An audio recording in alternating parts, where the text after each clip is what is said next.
There is a moment at the very end of the first episode of Gravity Falls, after the monsters have been beaten and the twins have gone to bed, where Grunkle Stan waits until the shop is dark, glances over his shoulder, and steps behind a humming vending machine into a room the series refuses to let you see.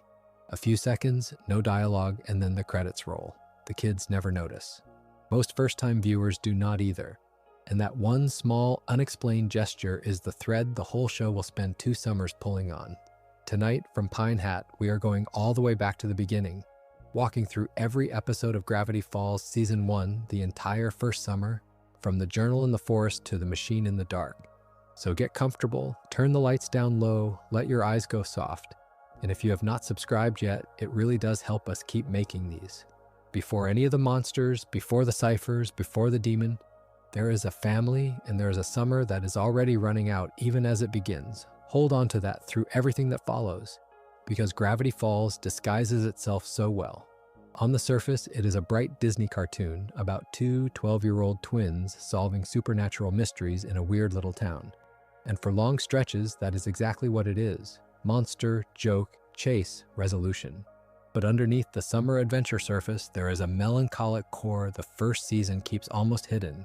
And the argument I want to make across the next few hours is that this opening season is not really the setup for the mysteries. It is the setup for the loss. Everything the story will eventually break your heart with, it plants here, in these 20 episodes, while you're laughing at gnomes and wax figures. Let me start with the person who made it, because Gravity Falls is unusually personal for a network cartoon. It was created by Alex Hirsch, who developed it for Disney Channel, and it later moved to Disney XD as well, though the whole of the first season ran on Disney Channel. Hirsch did not just create the thing and hand it off. He voices a very large share of the cast. And once you know which characters are him, the whole world tilts a little. He is Grunkle Stan, the gruff con man at the center of it. He is Soos, the gentle handyman. He is Old Man McGucket, the town's cackling inventor. He voices the gnomes. And he is the voice of Bill Cipher, the triangular dream demon who arrives late in the season and never really leaves the story's bloodstream afterward. So an enormous amount of what you are hearing, the villain and the father figure and the fool, is one man in a recording booth, and that concentration is part of why the world feels so tightly wound, so much like a single imagination rather than a committee.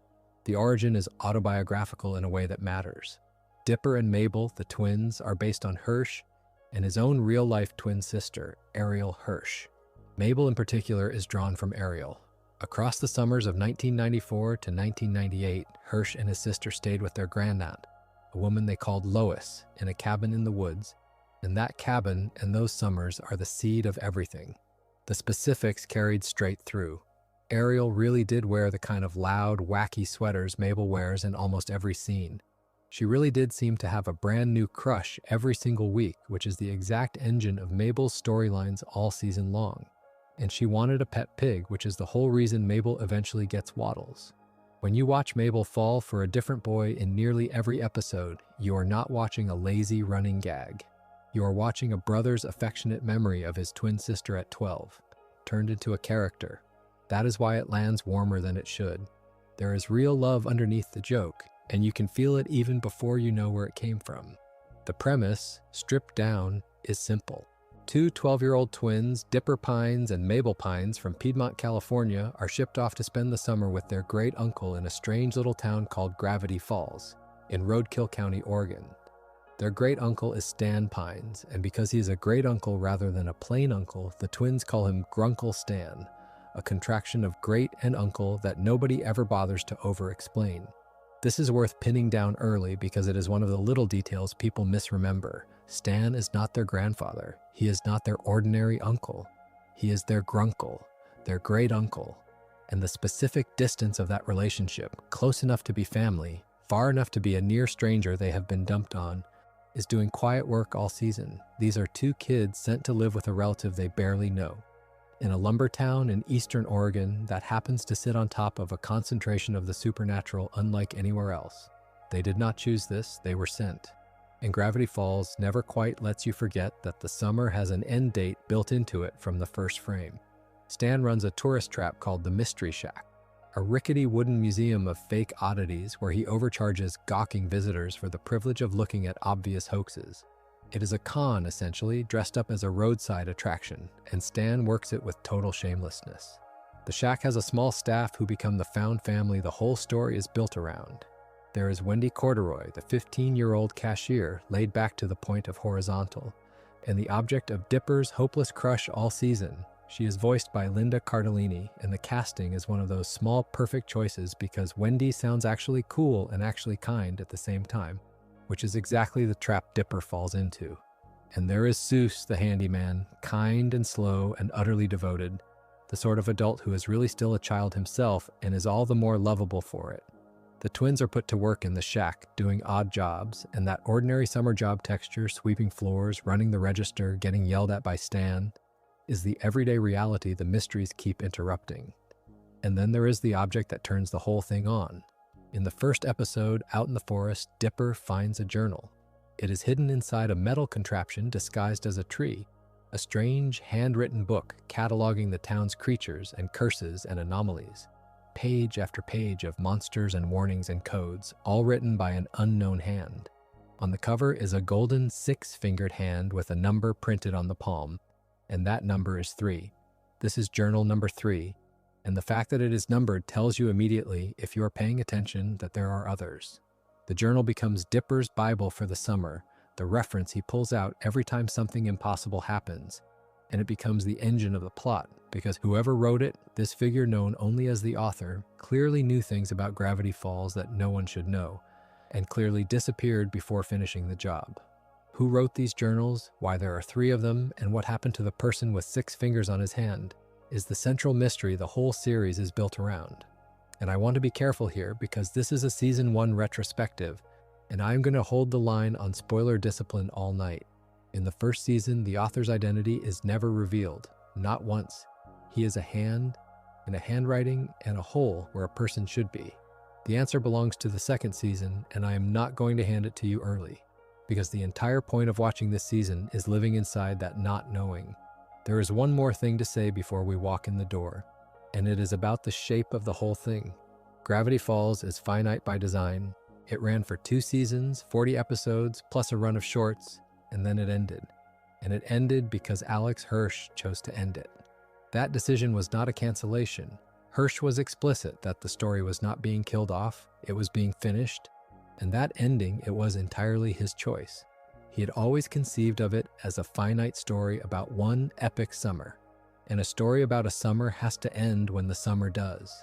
I mention this now at the start because it changes how you watch the beginning.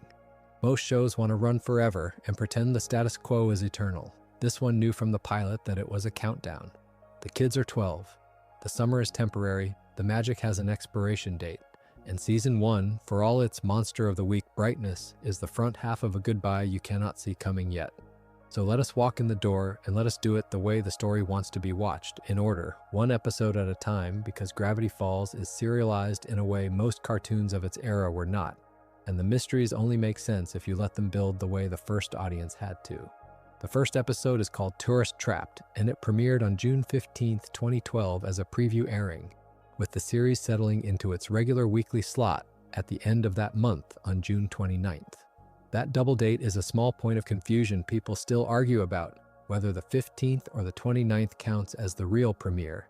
And the honest answer is that both are true depending on what you mean, a sneak peek airing first and then the proper run beginning 2 weeks later. Either way, the episode has an enormous amount of work to do, and it is remarkable how lightly it carries it.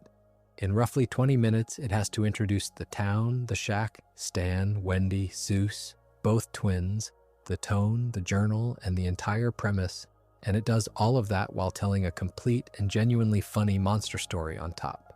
The plot is this: Dipper and Mabel have arrived for the summer, and Dipper, the anxious, note-taking, overthinking twin, is already unsettled by how strange the town feels. Out in the woods, hanging fake signs for Stan, he finds the journal hidden inside a metal tree, and the discovery lights him up, because here at last is proof that his unease is not paranoia, that something really is wrong with this place. Meanwhile, Mabel, the sunny, boy-crazy twin, has fallen for a local boy named Norman, who is pale and stiff and drips a little and communicates mostly in groans, and whom Dipper becomes convinced is a zombie. He spends the episode trying to warn his sister that her new boyfriend is undead, and the reveal is that Norman is not one zombie. Norman is several gnomes stacked inside a coat, a whole colony of them operating a single boy-shaped disguise, and they want Mabel to be their new queen. The climax has the twins fighting off a swarm of gnomes who combine into one enormous gnome monster, defeated in the end by a leaf blower, and Mabel's own good sense once she chooses her brother over the boy. That last part is the heart of it, and it is easy to miss because it is played for laughs. Mabel gives up the romance willingly to stand with Dipper. The very first episode establishes the emotional law that governs everything to come, which is that when it truly counts, the twins choose each other. The crushes and the cons and the monsters are weather. The bond between the two of them is the ground. And I love that the writers were smart enough to plant that in a gag about gnome romance so you do not feel lectured. What it suggests right out of the gate is that they knew exactly what the story was about long before they let you know it. The love story of Gravity Falls is not Dipper and Wendy. It is Dipper and Mabel, brother and sister, and the slow ticking clock over the two of them. And then there is the ending, the one I opened with, Stan slipping behind the vending machine into a hidden room while the credits roll. Unexplained. What I want to add now that we are properly inside the story is how audacious a choice that is for a pilot. Most first episodes are desperate to reassure you, to close their loops and prove they can pay things off. This one deliberately opens a loop it has no intention of closing for a very long time, and trusts that the image of a con man sneaking into a secret room is strange enough to lodge in your memory and wait. That patience is the whole series in miniature. It is willing to plant something and let it grow in the dark for 2 years. There is also, from this very first episode, the cipher. Gravity Falls ends nearly every episode with a cryptogram in the credits, a string of scrambled letters you can decode if you know the key, and the early ones, this included, use a straightforward Caesar cipher, where each letter is shifted a fixed number of places down the alphabet. Decoding them was, for a certain kind of fan, the best part of the whole experience. I will come back to the ciphers in detail later because the way they evolve across the season is a small story of its own. But it is worth marking here that the habit of hidden meaning starts in the credits of Tourist Trapped and never lets up. The second episode, The Legend of the Gobblewonker, aired at the end of June 2012, in that regular slot the show had just moved into, and it does something clever for an early installment. It pulls the camera off the twins for a moment and points it at Stan, and it turns out Stan is lonely in a way the pilot only hinted at. The setup is that he wants a family day, a fishing trip out on the lake, the kind of ordinary bonding an older man might want with the great-niece and great-nephew suddenly under his roof. And the twins, being 12, would rather do almost anything else, because word has spread that there is a lake monster in the water, a creature the locals call the Gobblewonker, and Dipper, Mabel, and Soos go tearing off to hunt it and get the photograph that will make them famous, leaving Stan behind on the dock. The monster hunt is the fun of the episode, a proper chase across the lake with a boat and a camera, and a properly frightening, long-necked thing surfacing out of the water. But the reveal is where it turns, because the Gobblewonker is not real. Or rather, it is real, but it is a machine, a mechanical creature built and operated by a wild, ragged old man named Fiddleford, though at this point he is known only as Old Man McGucket, the town's resident kook who built the robot monster out of loneliness, to get attention because no one ever comes to visit him. And that is the first quiet rhyme the story plays on you because you have just spent the episode watching the twins abandon a lonely old man who wanted their company. And the monster they chased instead turns out to be another lonely old man who built a whole mechanical beast because nobody would give him theirs. McGucket will come to matter more to the series than almost any other townsperson, though you would never guess it from this appearance and where he is pure comic relief, a hillbilly inventor with a screw loose. Hold that name. There is something devastating waiting for him later. The emotional resolution is small and true. The twins realize they blew off Stan for nothing, and they patch it up, and the episode lets Stan be a person who wanted to be wanted. This is the pattern the whole season runs on, comedy on the surface and a thin ache underneath. And it is why the thing holds up for adults. A lesser cartoon would have made the fishing trip purely an obstacle to the fun. Gravity Falls makes it the point and the monster the distraction, which tells you this early. that the writers trusted their audience to feel the difference between what is loud and what is real. And the ache ties back to McGucket too, a man so starved for connection he manufactured a monster, which is funny until you think about it for one more second, and then it is not. The third episode, Headhunters, aired the very next day on June 30th, part of that early cluster where Disney ran episodes close together. And it is the first pure genre pastiche, a murder mystery in miniature. Mabel, wanting to prove she can make real art and earn a place in the Shack's museum, builds a set of wax figures, and Stan, surprisingly, gives her sculptures pride of place. The horror engine is that the wax figures come alive at night, and one of them, a wax Sherlock Holmes, turns out to be the ringleader of a little society of living wax people. There is a killing, the beheading of a wax figure Stan was fond of, and Dipper takes up the case like a hard-boiled detective, complete with a parlor room accusation scene.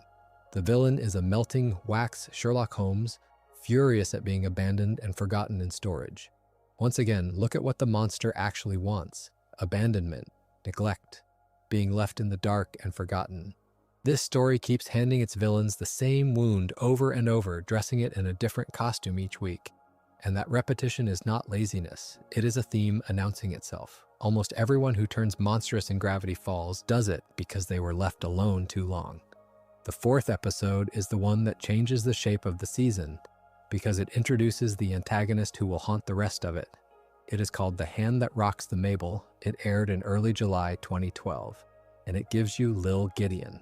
His full name is Gideon Charles Gleeful, and he is a child, a small round boy with an enormous puff of white hair and a powder blue suit, who runs a rival tourist attraction across town called the Tent of Telepathy, where he performs as a psychic to adoring crowds. He is voiced by Thurop Van Orman, and the performance is a small miracle of tone, sweet and syrupy, and southern on the surface, with something cold and possessive underneath that curdles the more you listen. Gideon is a fraud, a fake psychic in the same con artist tradition as Stan, which makes him a dark mirror of the Shack from the other side of town. And the episode sets the two operations against each other as business rivals before it reveals what Gideon actually is. What Gideon actually is obsessed with Mabel. He fixates on her, decides she is his, and the horror of the episode is watching a girl try to be polite to a boy who will not accept no, escalating from unwanted gifts to outright menace when she finally turns him down. Underneath the cartoon gloss, it is a startlingly clear-eyed story about a girl trapped by a boy's entitlement, and the writers refuse to soften Gideon into a misunderstood sweetheart. His fury when Mabel rejects him is the real thing, and it curdles into a genuine threat. He also, it turns out, has power that a fake psychic should not have. Gideon wears a teardrop-shaped amulet, a green stone that grants him real telekinesis, the ability to lift and hurl objects and people with his mind. The climax has him using that power against the twins, and it is Mabel who ends it, seizing the amulet and destroying it, stripping him of his stolen power. That matters for the rest of the season, so hold on to it. From this point on, Gideon does not have the amulet, and his continued threat comes from something else. And that something else is the tag, the little scene after the apparent ending, which is where the season's real machinery clicks into place. Gideon, defeated and humiliated, retreats to a private room and vows revenge, and we see that he possesses a journal of his own, a book identical to Dipper's in every way except the number on its cover, which reads 2. So there are at least 2 of these journals in Gravity Falls. Dipper has the third and Gideon has the second, and the boy villain has been operating from the same source of forbidden knowledge as our hero this whole time. This is the moment the audience understands that the journal is not just Dipper's toy. It is a thing other people want, that other people will hurt for, and the mystery of who wrote it and why there are several has suddenly grown teeth. The argument being made here, quietly, is that knowledge in Gravity Falls is power, literally, and that the same book can make a curious boy into a hero and a lonely boy into a monster depending on what he brings to it. Gideon and Dipper are both 12, both clever, both armed with a journal, and the difference between them is almost entirely a difference of heart. Almost nobody talks about this, and I mean it. People remember Gideon as the cute-voiced villain with the big hair, the comic relief bad guy before things got serious with Bill. But go back and watch The Hand That Rocks the Mabel with adult eyes, and it is one of the more genuinely uncomfortable episodes of the whole run, because the threat is not supernatural, it is a boy who cannot be told no, and the writing refuses to let him off the hook for it. That is a braver piece of storytelling than a children's cartoon needed to attempt, and it tells you the ceiling this one was aiming for. The 5th episode, The Inconveniencing, aired in mid-July, and it pivots away from Mabel to give Dipper the thing he wants most, which is to be seen as older and cooler than he is. The setup is a haunted convenience store, the abandoned Dusk to Dawn, and the real engine of the episode is that Dipper gets invited to hang out with Wendy and her teenage friends, the older crew he desperately wants to belong to. This is where we properly meet Wendy's friend group, the local teenagers, including the brooding musician Robbie, who will become Dipper's romantic rival for the rest of the season. Dipper spends the night trying to prove he is mature enough to run with the big kids, drinking too much of a suspicious energy soda, acting out, all the small humiliations of a younger kid straining to seem older.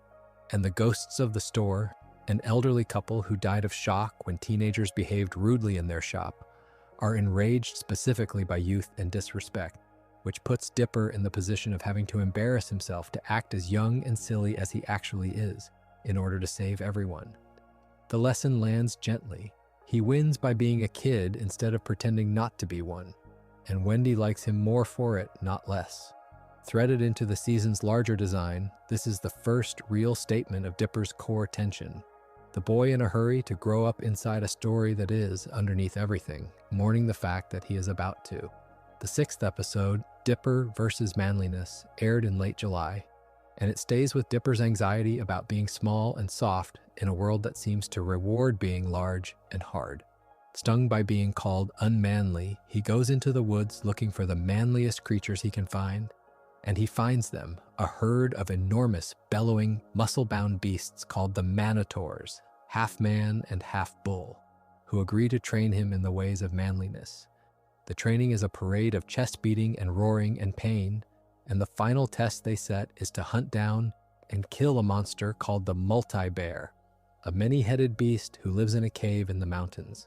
Dipper climbs up to do the deed, and the twist, which is the whole soul of the episode, is that the multi-bear is gentle and lonely and a fan of the same music Dipper secretly loves, a cheesy pop song he is embarrassed to admit he adores. Faced with killing a creature who shares his private, uncool passion, Dipper refuses.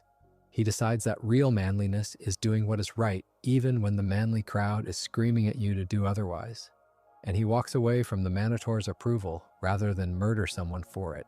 It is a simple moral, but the delivery is doing more than the moral suggests because the thing the two of them bond over is the shame of liking something soft in a culture that mocks softness. The multi-bear is another lonely monster living alone up a mountain, and what saves him is not a hero with a sword, but a boy willing to admit he likes a silly love song out loud. Meanwhile, Stan spends the episode trying to charm the waitress at the local diner, a subplot played entirely for laughs. The old con man out of his depth in the one arena where his hustle does not work. The two threads rhyme more than they seem to. Both are about men performing a version of masculinity that does not fit them, and both land on the idea that the performance is the problem, not the softness. And here's the part I find so lovely about early Gravity Falls, that it will build a whole episode of bull monsters and mountain beasts in order to tell a 12-year-old boy it is fine to like what he likes. That is the real project hiding inside the Monster of the Week. The 7th episode is Double Dipper, which aired in August, and it is a fan favorite for good reason because it takes the central relationship anxiety and literalizes it in the truest Gravity Falls fashion. Dipper, hopelessly in love with Wendy and unable to work up the nerve to talk to her, discovers a copier in the shack that can photocopy a living person. And he makes copies of himself, clones who share his memories and his crush, so that he can divide the labor of pursuing Wendy across an army of Dippers. The lead clone names himself Tyrone, and Tyrone becomes both Dipper's ally and eventually his rival. Because of course a perfect copy of a boy in love with a girl is also a boy in love with that girl. It is a science fiction premise about the impossibility of outsourcing courage, and it ends with the clones melting away in the rain because they are only paper after all, and with Dipper no closer to Wendy but a little more honest with himself. The image of Tyrone dissolving, giving Dipper a last piece of advice as he goes, is more poignant than a copier gag has any right to be. The other half of the episode is the big Mystery Shack party, and it is where Pacifica Northwest steps forward as a character in her own right. Pacifica is the richest, most spoiled girl in town, and she and Mabel compete over the night, over popularity and status and the title of party host, and Pacifica wins in the moment through sheer money and cruelty, which stings, because Mabel has done nothing but try to make everyone happy. There is no easy triumph here. Pacifica is truly mean, and she truly wins, and Mabel has to sit with a loss that is not fair.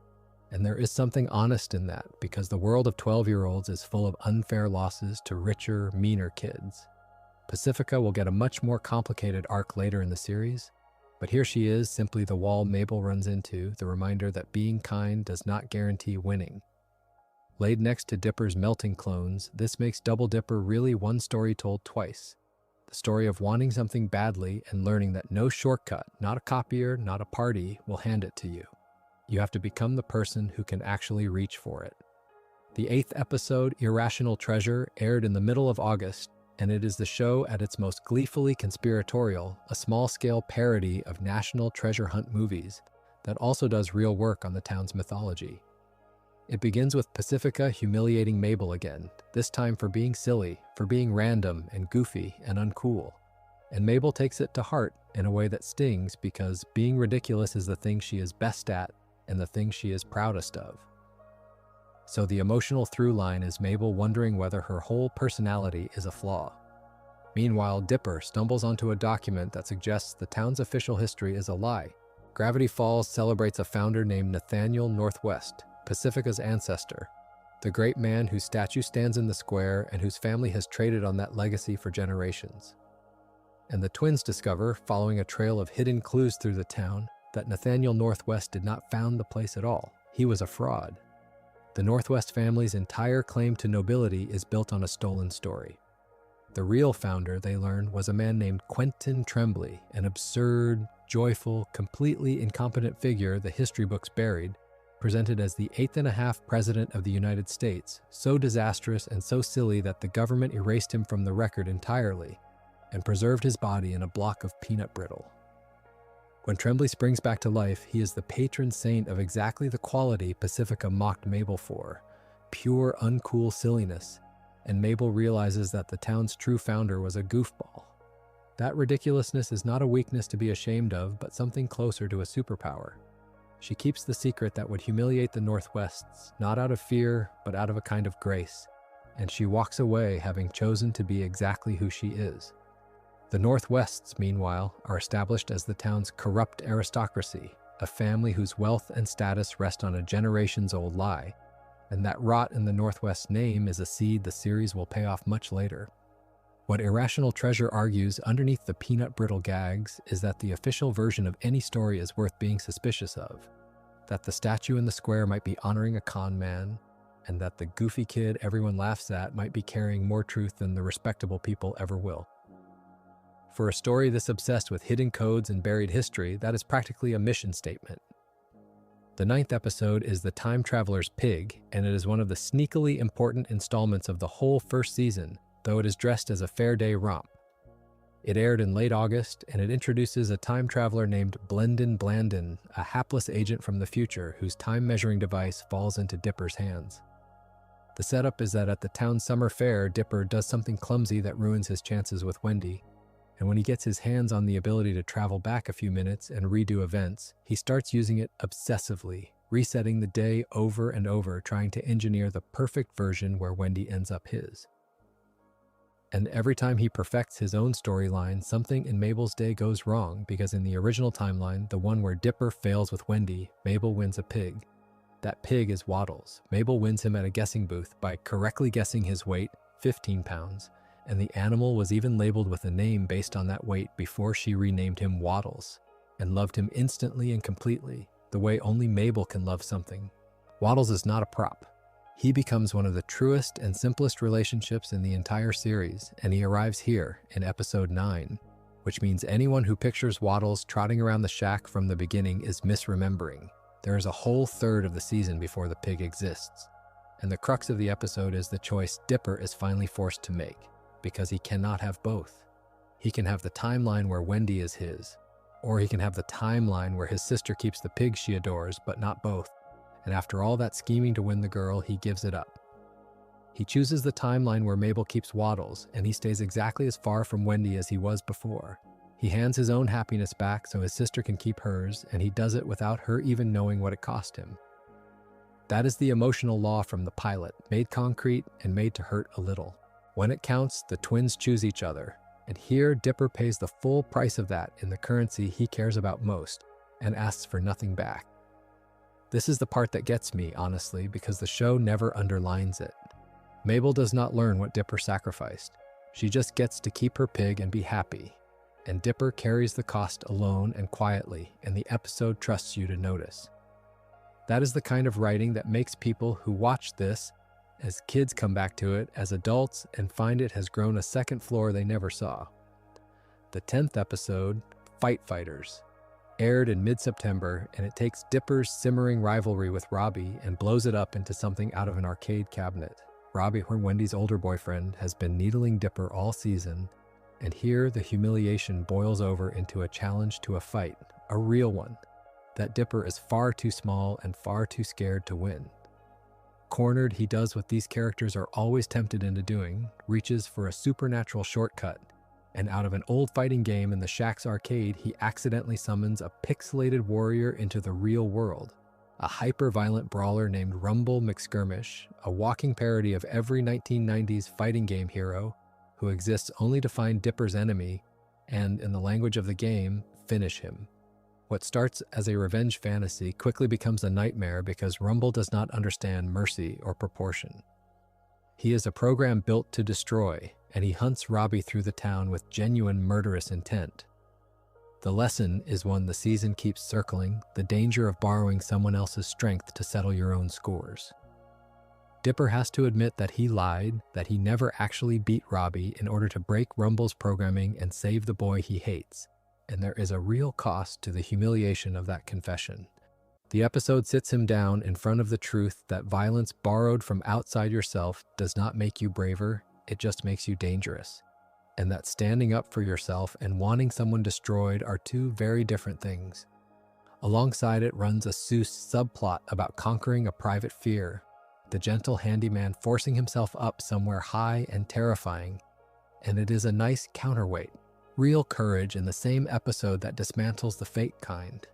Read a certain way, Fight Fighters is about the gap between the fantasy of winning and the reality of it, and about how a 12-year-old boy who feels powerless will grab any lever that promises to make him powerful, and how the season, again and again, gently takes that lever out of his hands and asks him to be brave the hard way instead.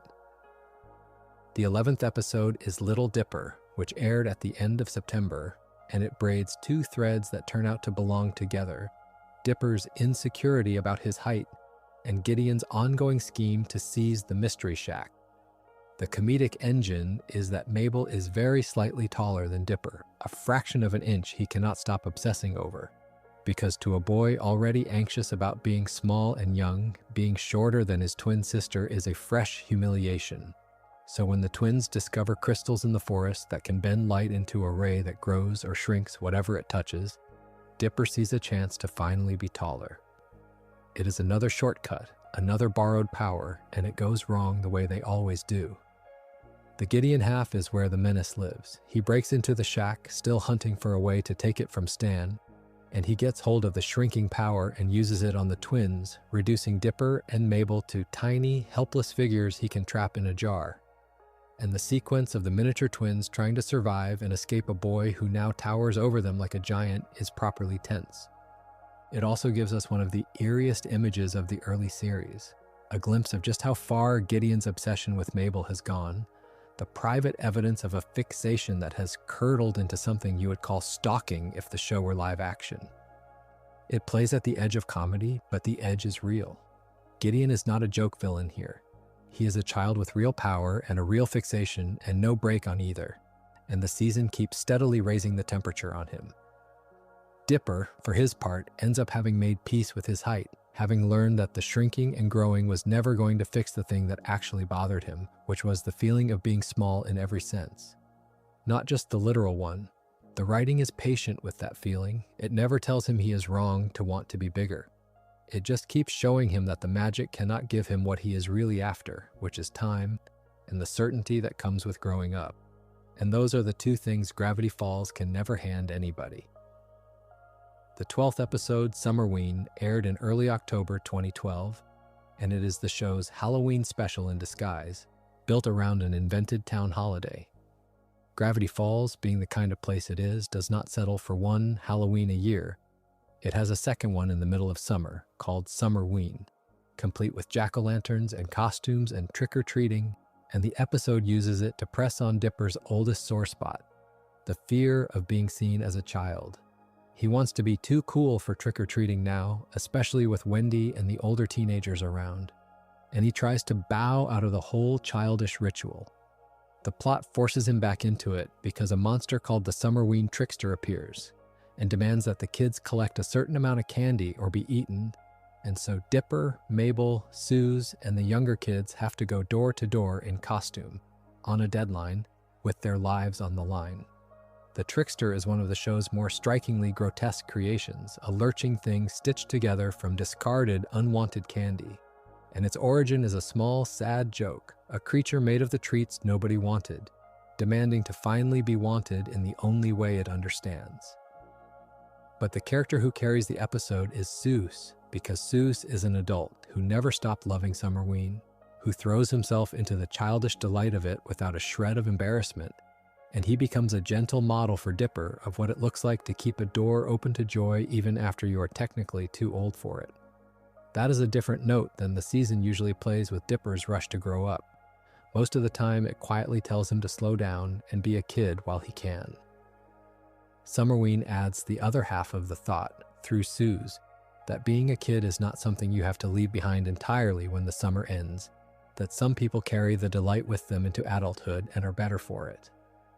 Dipper ends the night having chosen to enjoy the holiday like a child, and the argument the episode is softly making is that the pressure to outgrow your own joy on somebody else's schedule is a con, maybe the biggest one in the whole show, bigger than anything Stan runs. The 13th episode, Boss Mabel, marks the return after a long gap, airing in mid-February 2013, and that gap is worth pausing on because Gravity Falls did not air on a normal schedule. Each episode took roughly 6 months to make, and Disney chose to broadcast them as they were finished rather than stockpiling a full season, which meant the show ran in irregular bursts with a long silence in the middle. The first 12 episodes across the summer and fall of 2012, then months of nothing, then the back half through the spring and summer of 2013. So Boss Mabel is the story waking back up, and it hands the reins, literally, to Mabel. She bets Stan that she can run the Mystery Shack better than he can, by being kind and honest instead of grumpy and dishonest, while Stan is away chasing money on a television game show called Cash Wheel, where his greed gets him into exactly the kind of trouble you would expect. I will not go deep into Stan's relationship with money here because that hunger of his is a whole subject of its own that we have looked at elsewhere, but the episode leans on it, the old man unable to walk away from a wheel that keeps promising him more. The heart of Boss Mabel is a question the writers are honest enough not to answer cleanly. Mabel runs the shack the nice way, refunds unhappy customers, treats the staff with warmth, refuses to cheat anybody, and the business nearly falls apart because kindness alone does not keep the lights on in a tourist trap built on separating people from their money. And yet Stan's way, the grift and the gruffness, is clearly corrosive too. The episode lets both things be true at once, that Mabel's warmth is the better way to be a person, and that Stan's hard edges are part of what keeps this fragile little family fed, and it does not pretend there is a tidy synthesis. Gideon threads through the back of the story, still maneuvering, still trying to talk his way into ownership of the shack, a reminder that the season's slow-burning threat has not gone anywhere during the hiatus. What Boss Mabel argues in the end is that running something you love is harder and lonelier than it looks from the outside, and that the choice between being good and being effective is a real choice adults make badly all the time. For a story aimed at children, that is a surprisingly unsentimental thing to say. The 14th episode, Bottomless Pit, aired at the beginning of March 2013, and it is the season's odd one out, an anthology, a collection of short stories with a framing device. The frame is that Dipper, Mabel, Stan, and Soos fall into a genuine bottomless pit, a hole in the woods that has no bottom and drops them endlessly, and to pass the time while they fall, they tell each other stories. It is a clever way to do clip show energy without any actual clips, a grab bag of tones and ideas that would not sustain a full episode on their own. One story deals with Dipper's insecurity about his high, boyish voice and a magical fix that predictably backfires. Another is a long, pointed joke about Soos telling a tale so meandering and pointless that it becomes the joke itself, a bit of the writing winking at its own form. But the segment that matters for the larger story is the one where Mabel gives Stan a piece of gum that forces him to tell the truth. And Stan, unable to lie, starts letting things slip. He begins telling the truth about himself. And the truths that come out are uncomfortable and strange, hints of a past full of things he has kept buried, a life before the mystery shack that does not add up to the simple picture of a small-time con man. The kids do not really register the weight of what he is saying because to them it is just Grunkle Stan being weird and grumpy. But the audience is meant to lean in because a door has cracked on Stan's secrets and let a little light through. This is the season carefully seeding the idea that Stan is not who he appears to be, that there is a whole hidden history behind the man running the tourist trap, and it is doing it inside a throwaway comedy segment in an anthology episode, which is exactly the kind of misdirection the writers love. Nobody watching a silly bit about magic truth gum expects it to be a load-bearing piece of the mystery, and that is precisely why it works. Under the grab bag surface, Bottomless Pit is hiding a key in the one episode you would least expect to hold one. The 15th episode, The Deep End, aired in the middle of March, and it hands Mabel the saddest, sweetest story she gets all season, a summer romance with a built-in ending. During a brutal heat wave, the twins spend their days at the town pool, and Mabel discovers, hidden in the water, a merman named Mermando, a boy with a fish's tail who has been separated from the ocean and cannot get home. She falls for him, of course, because Mabel falls for everyone. But this one is different, gentler and sadder because the whole relationship is built on the fact that he cannot stay.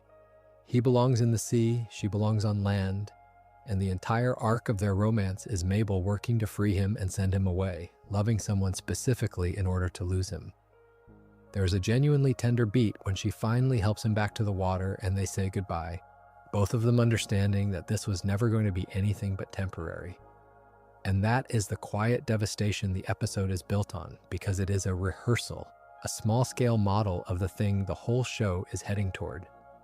Mabel's summer with Mermando is the summer with Gravity Falls in miniature, something wonderful and impossible that has an expiration date stitched into it from the first moment. She loves it knowing it ends, and she lets it go with grace instead of clinging to it, and that is exactly the emotional muscle the series is going to ask her and Dipper to use at the very end of everything. Around this, the episode runs a lighter subplot of pool politics and territorial squabbles among the swimmers and lifeguards. Comic relief to keep the tone from tipping too far into melancholy. But the melancholy is the point. The Deep End is teaching Mabel and teaching the audience how to say goodbye to something you love while the sun is still out. And it does it so lightly that most kids watching just remember the fish boy and the funny pool fights, not the lesson underneath, which is that everything good this summer is on loan. The 16th episode is Carpet Diem, and if I had to point to the single most important lore episode in the first season that is not part of the finale, this is the one. It aired in early April 2013, and on its surface, it is a body swap comedy. The engine is a fight between Dipper and Mabel over a spare room in the shack, a room they both want for themselves, and the escalating pettiness of two 12-year-olds who love each other but are, at that age, also constantly in each other's space. In the course of searching the house, they discover something they were never meant to find. An old experimental electron carpet that has the power to swap two people's minds when they build up a static charge and touch. And the episode spins that into a farce of bodies and minds ending up in the wrong places. Dipper in Mabel's body and Mabel in Dipper's. And a widening circle of characters shuffling into each other, all of it played for maximum comic confusion. But here is why this one matters far beyond the body swapping. The room where they find the carpet has been boarded up and sealed shut for around 30 years. Nobody has been inside it in decades. And when they get in, it is not just an empty storeroom. It is somebody's room, somebody's workspace. preserved exactly as it was left, with an experiment mid-progress, a prism, a wall calendar frozen on a date 3 decades gone. The residue of a life that was here and then stopped being here. This is not the debris of Stan's tourist trap. This is the abandoned laboratory of a serious mind, and it has been sitting sealed inside the Mystery Shack the whole time, directly beneath the family's daily life, untouched and unmentioned. And in the middle of all the swapping chaos, there is a small, easily missed moment that is the real event of the episode, when Stan finds a pair of square glasses in that room and pockets them quietly, with an expression that does not match the comedy around him. He does not explain them, he does not throw them away. He keeps them, and the camera holds on him just long enough for you to understand that those glasses mean something to him that hurts. That is the strongest early clue the first season ever gives you that Stan is hiding a person, not just a machine. Up to this point, the mystery around him has been about his secret room, his secret money, his secret past in the abstract. Carpet DM makes it specific and human. There was somebody here, somebody with square glasses and a scientific mind, who worked in a sealed room in this house 30 years ago and is gone, and Stan has kept their space locked and their glasses close, which is not the behavior of a man who is merely hiding a treasure. It is the behavior of a man in mourning or in guilt, or both. The show does not tell you who the person was. It refuses to, and that refusal is deliberate, because this is where the fan theory that would consume the fandom took root.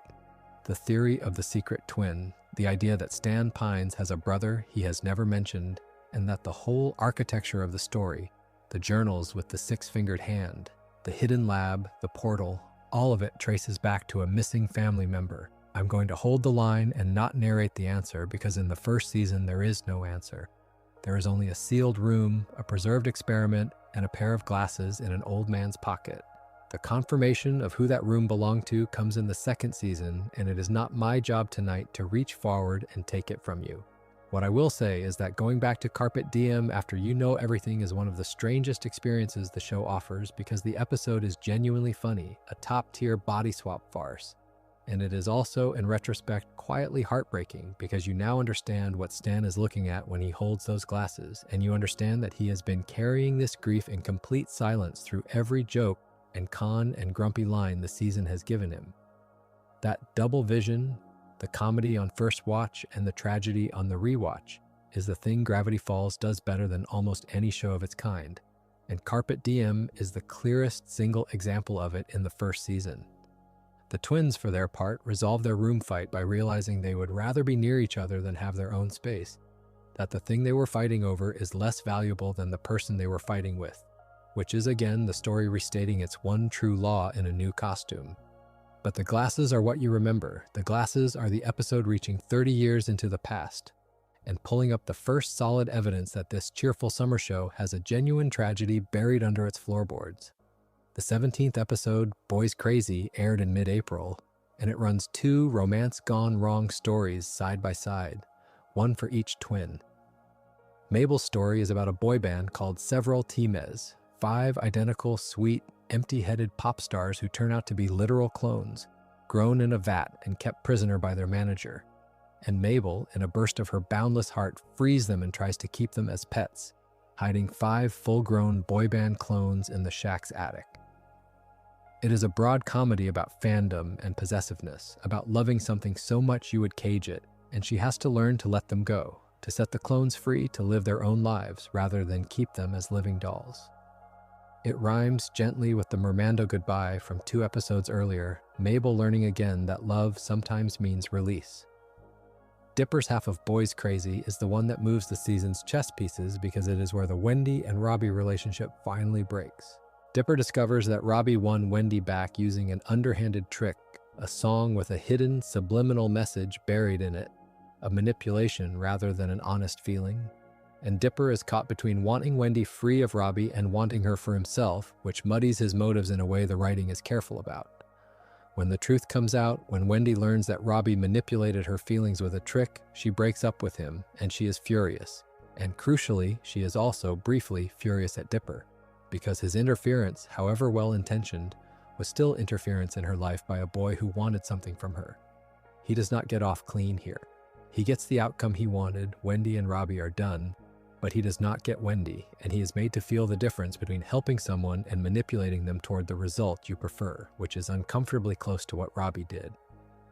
Wendy dumping Robbie is a real turning point in the season's romantic map, and the fact that it does not simply hand Dipper his prize is the story once again refusing the easy version. What Boys Crazy argues across both its halves is that love that grasps and controls, whether it is Mabel caging her clones, or Robbie drugging a song, or Dipper steering a breakup, is not really love at all, and that the harder, better thing is to want the other person to be free even when their freedom costs you. The 18th episode, Land Before Swine, aired at the end of June 2013, and it is the episode that finally lets you see all the way into Grunkle Stan's chest. The premise is a monster escalation. A sinkhole opens up and releases prehistoric creatures that should have died out millions of years ago. And one of them, a pterodactyl, snatches Waddles and carries the pig off, and the family has to mount a rescue. But the real story is about Stan and the pig, because Stan has spent the season complaining about Waddles, treating the animal as a nuisance, a mouth to feed, another of the endless demands of the family that landed on him. He is not a man who admits to caring about things, because caring is a weakness a con man cannot afford, and the whole persona he has built is designed to keep everyone, including his own great-niece and great-nephew, at arm's length. And then the pig is in danger, and Stan drops the act completely. He throws himself into the rescue with a ferocity that has nothing to do with the pig's usefulness, because Waddles is not useful. Waddles is a pet, and Stan risks his life for that pet, specifically because Mabel loves it, because making Mabel cry is the one outcome the old man cannot stomach. When he saves Waddles and the moment lands, you see the thing the season has been hiding behind all the grumbling and grifting, which is that Grunkle Stan loves these kids with a depth he would rather die than say out loud. He would go up against a living dinosaur for a pig because his great-niece named it and adores it, and that is the whole man in one gesture. This is the hidden heart the finale is about to make you reckon with, and Land Before Swine is where the show lets it beat in the open for the first time, before slamming the gruff exterior back down like it never happened. I think this is the episode that recalibrates how you feel about Stan for the rest of the series, because up to now he has been comic relief with a mysterious streak, the greedy old huckster with a secret room. Land Before Swine tells you that the greed and the gruffness are a shell, and that under the shell is a man who has, for reasons the season will not yet explain, chosen to love his family from behind a wall of insults because he does not believe he is allowed to love them any other way. When you eventually learn what Stan has done and what he has lost, this reads as the first honest look at the person underneath, a man desperate to protect a happiness he does not think he deserves.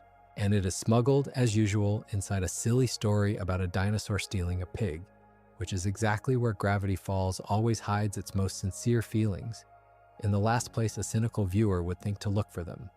And that brings us to the end of the summer and to the 2 episodes that close the season and change the show forever, the finale 2-parter. These are the payoff of everything the previous 18 episodes have been carefully planting, and I want to give them the room they deserve, because this is where the Monster of the Week series reveals that it was a serialized mystery all along.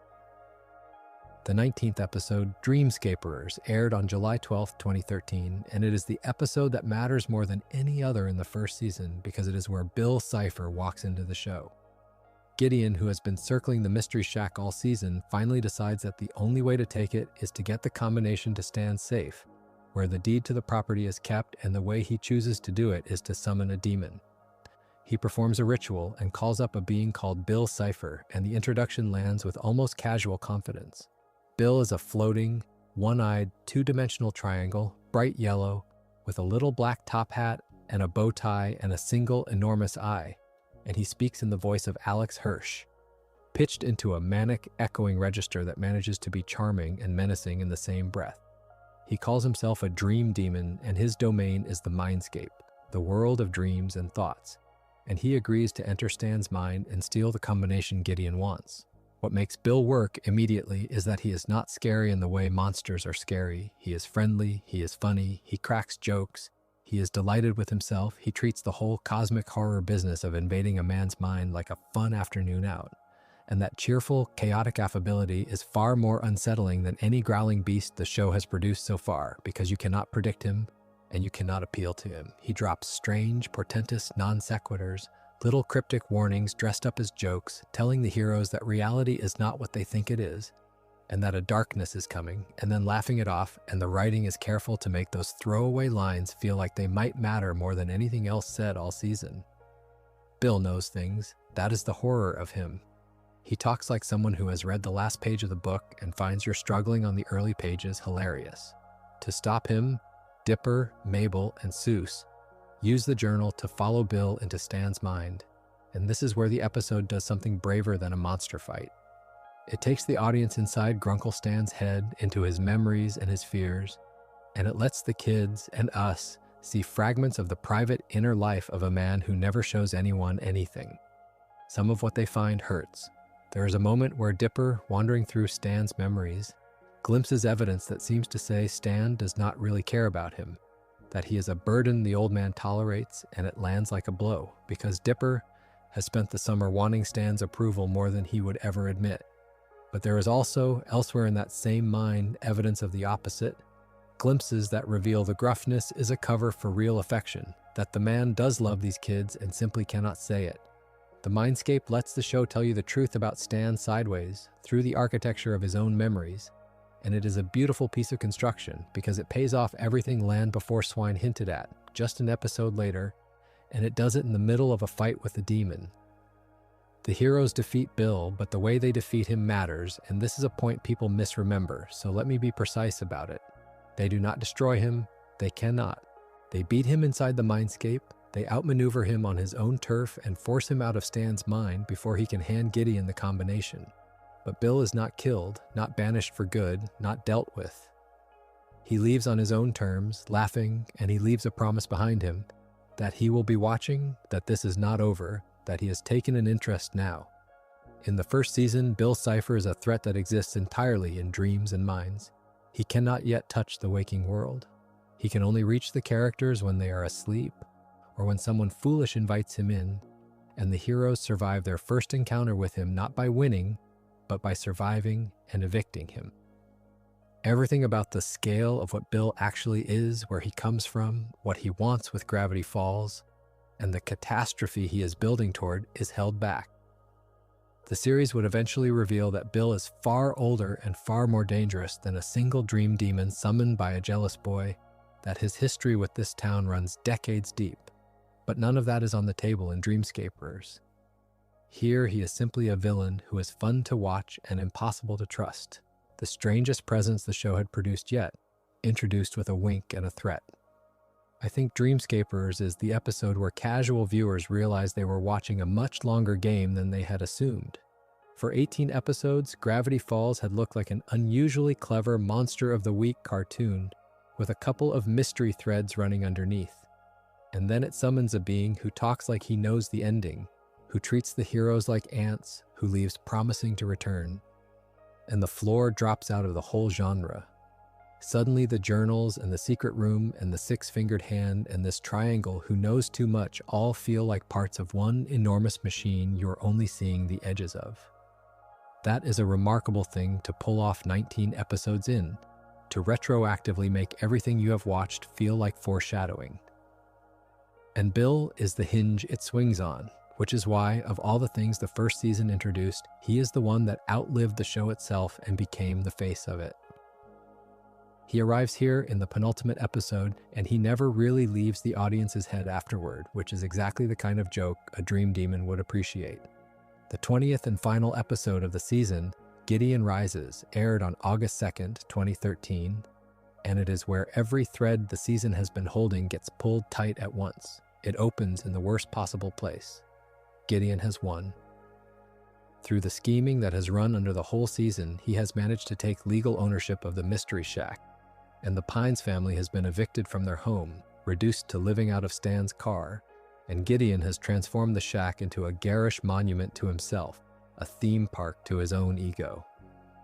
He also now holds 2 of the journals, his own second one and Dipper's third, which he has taken, leaving Dipper without the book that has been his guide and his security blanket all summer. It is a genuinely bleak setup for a children's cartoon. The hero's homeless, the villain triumphant, the magic book in the wrong hands, and the story does not rush to relieve it. It lets the family sit in the defeat for a while, which makes the fight back mean something.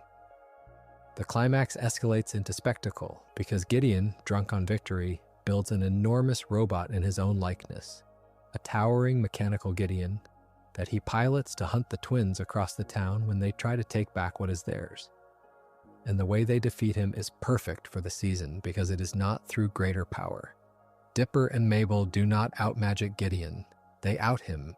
In the middle of the confrontation, they get him to confess, to say out loud, on a recording, the truth about his frauds and his crimes and his lies, and they broadcast that confession to the whole town so that everyone who worshipped the little psychic hears him admit it was all a con.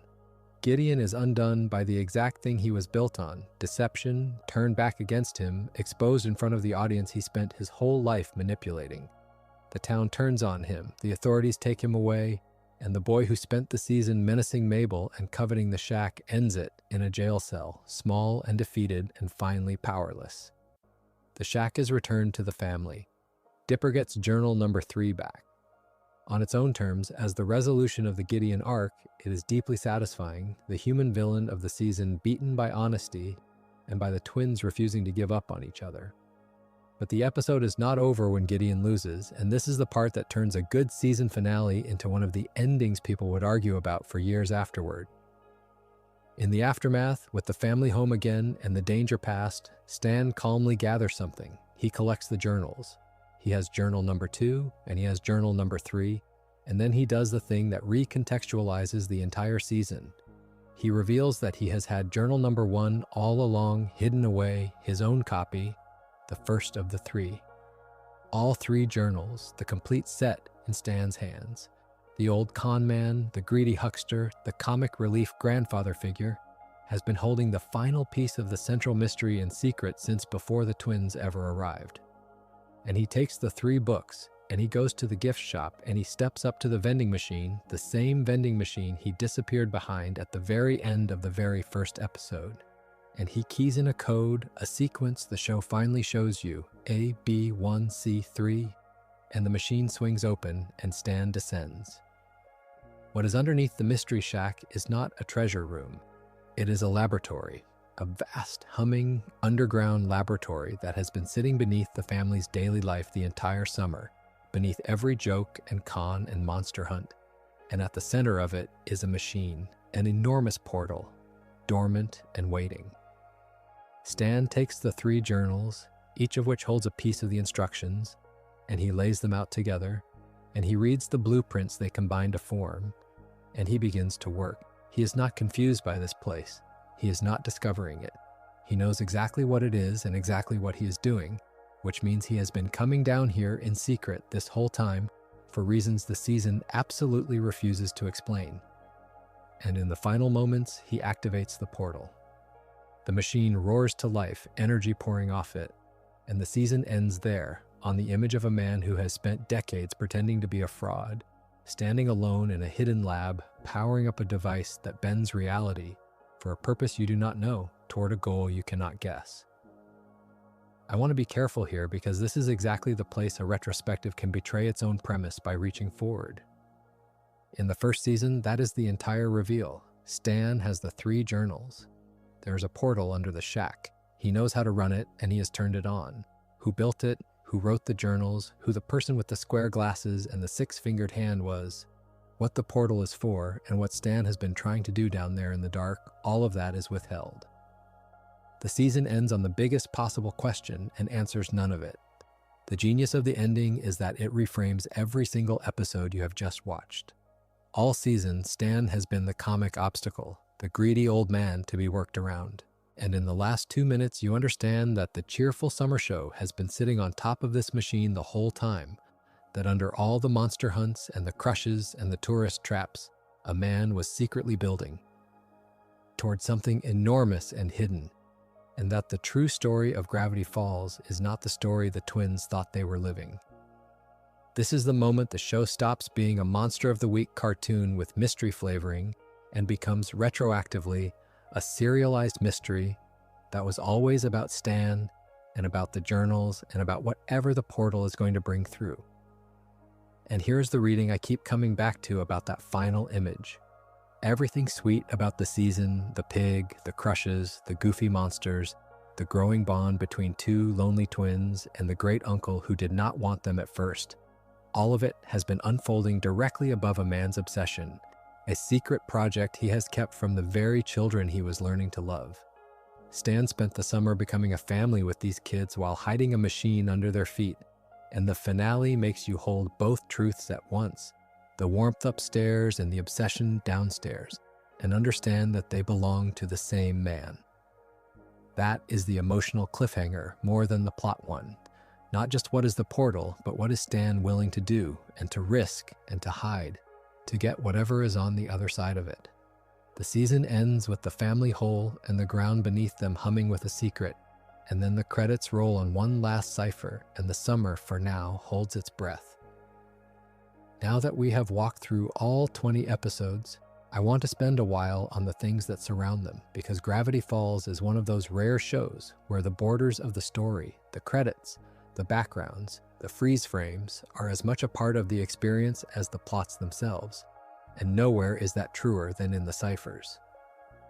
From the very first episode, every installment ends its credits with a cryptogram, a line of scrambled capital letters that looks, to a casual viewer, like meaningless decoration and is in fact an encoded message waiting to be solved.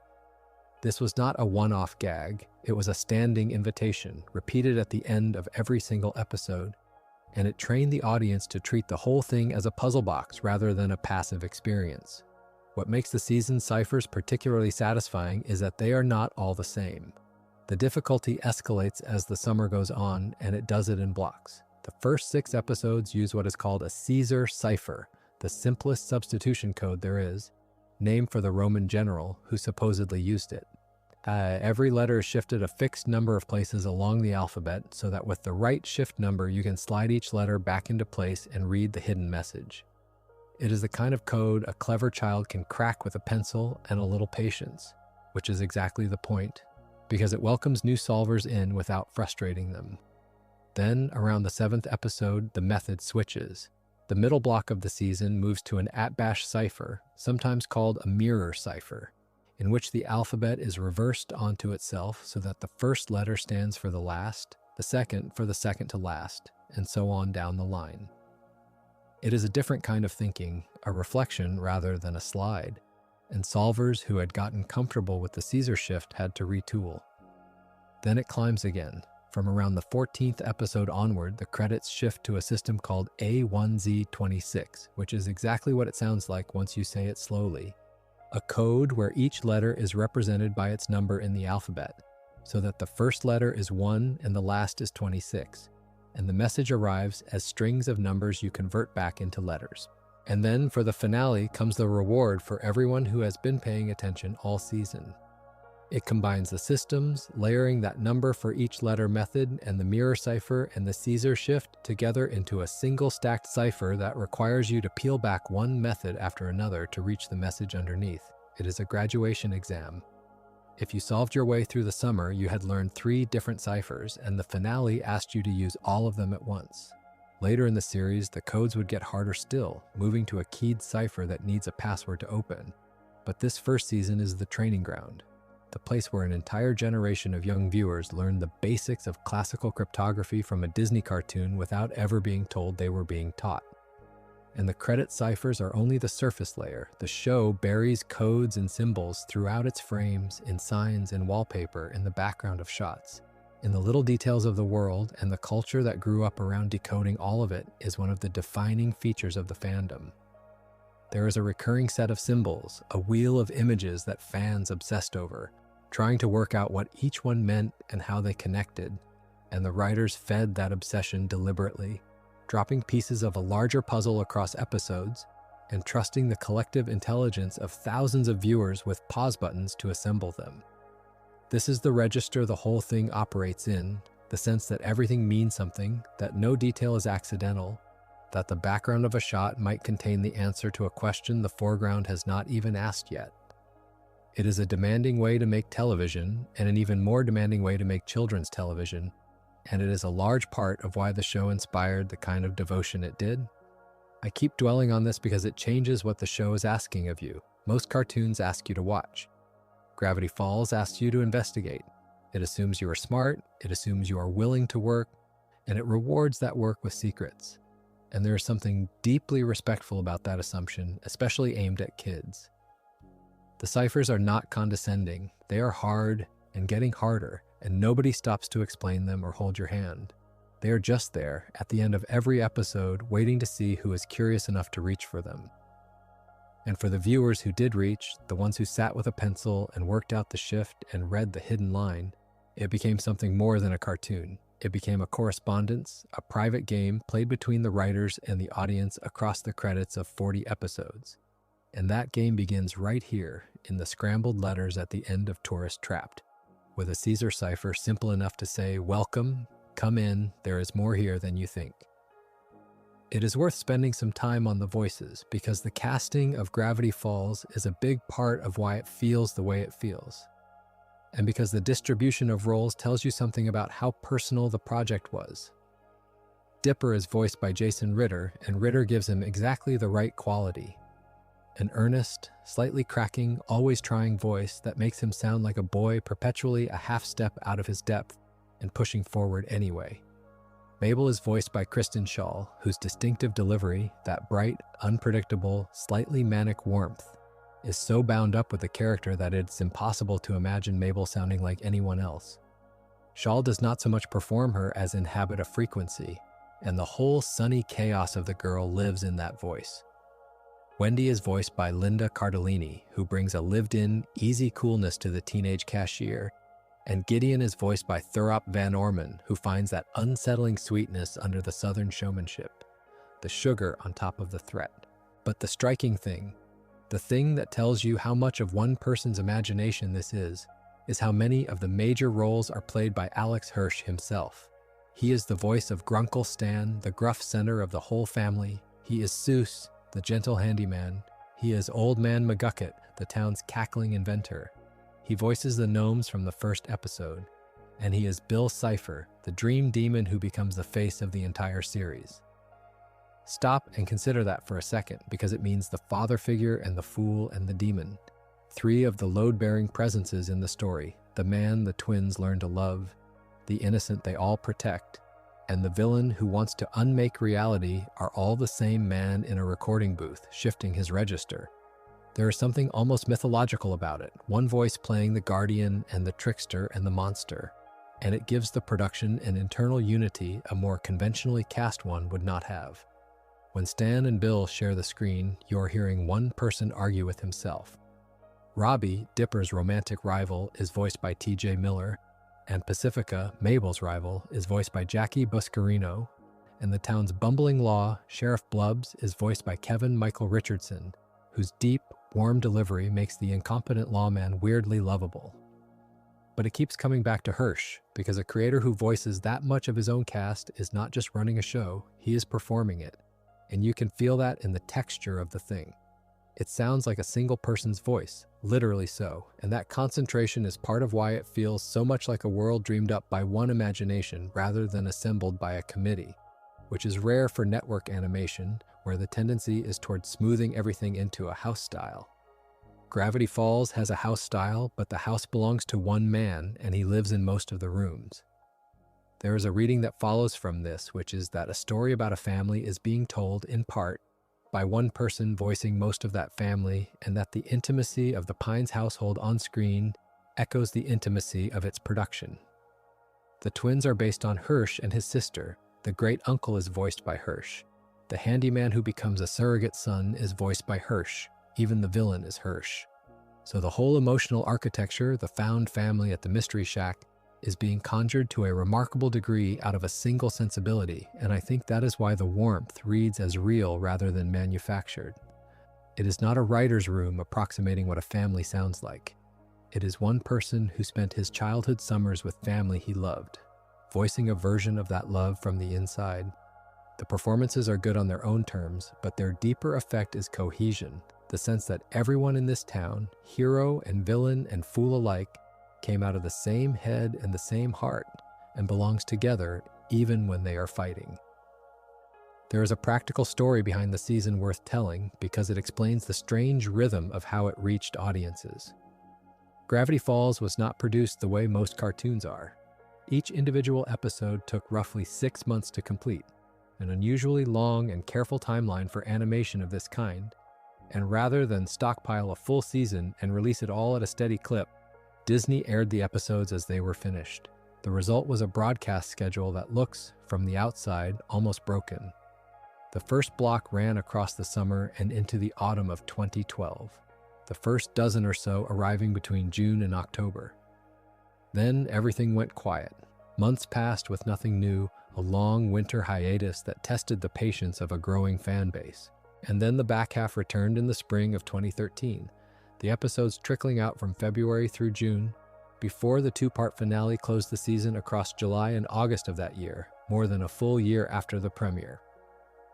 For a serialized mystery, that irregular schedule was a real gamble because serialized storytelling depends on momentum, on the audience holding the threads in their heads from one episode to the next, and a months-long gap in the middle risked losing people entirely.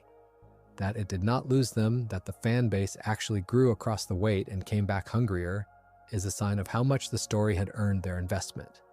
The Ciphers helped here because a puzzle-solving audience has something to do during a hiatus, decoding and redecoding and theorizing, and the long gaps became incubators for fan theory rather than dead air. But the fundamental reason people waited is that the thing was worth waiting for, and everyone who watched it knew it, and a year of patience for a story this carefully built did not feel like too much to ask. I mentioned at the start that Gravity Falls ended on its own terms, that Hirsch chose to finish it rather than let a network cancel it. And I want to come back to that here with the detail it deserves because it is the single most misunderstood thing about the show's history. In late 2015, he announced that the story was ending, and he was emphatic about what that did and did not mean. He said the decision was, in his words, entirely his own, and that the show was not being canceled, it was being finished. That distinction matters because the instinct, when a beloved series ends after only 2 seasons, is to assume the network killed it, that some executive looked at a spreadsheet and pulled the plug on something the fans loved. That is not what happened. Disney did not axe Gravity Falls. Hirsch ended it on purpose because it was always designed to end. From the very beginning, it was conceived as a finite story about one summer, a single season of a child's life in a strange town. And a story about a summer has a natural and unavoidable shape, which is that summer's end. To let it run indefinitely, to keep the twins 12 years old and the summer eternal for the sake of more episodes, would have betrayed the one idea the whole thing was built on. And so Hirsch made the difficult, unusual, admirable choice to stop while the story was still whole. I find this one of the boldest and least expected decisions in modern animation because the entire economic logic of television pushes in the opposite direction. Toward more, toward forever, toward never ending a thing that makes money. Gravity Falls looked at all of that and chose to be a complete story instead of an endless product, and the first season, once you know how it all ends, reads differently for it. It is not the beginning of a franchise, it is the front half of a finished thing, the opening movement of a piece of music that already knew its final note. The reception the season received is worth laying out because it helps explain how a show this strange got the room to become what it became. The premiere drew a strong audience, somewhere around 3.5 million viewers in the United States for its debut, a healthy number for the channel, and the run as a whole held a solid audience, though the exact per-episode figures vary by source, and I would rather not pin false precision on them, so let us say it performed well enough to justify itself and leave the millions vague where the record is vague. What is not vague is the critical response, which was warm from the start. The first season holds a perfect score on the review aggregator Rotten Tomatoes, based on around a dozen reviews, with a consensus praising its warm humor and bright performances and calling it, in effect, a program for all ages, which is exactly the register it was aiming for, something a child and an adult could watch together and each get a full meal from. The trade reviews were kind too. Critics at the major outlets gave it positive notices, recognizing early that this was not disposable children's programming, but something with craft and ambition behind it.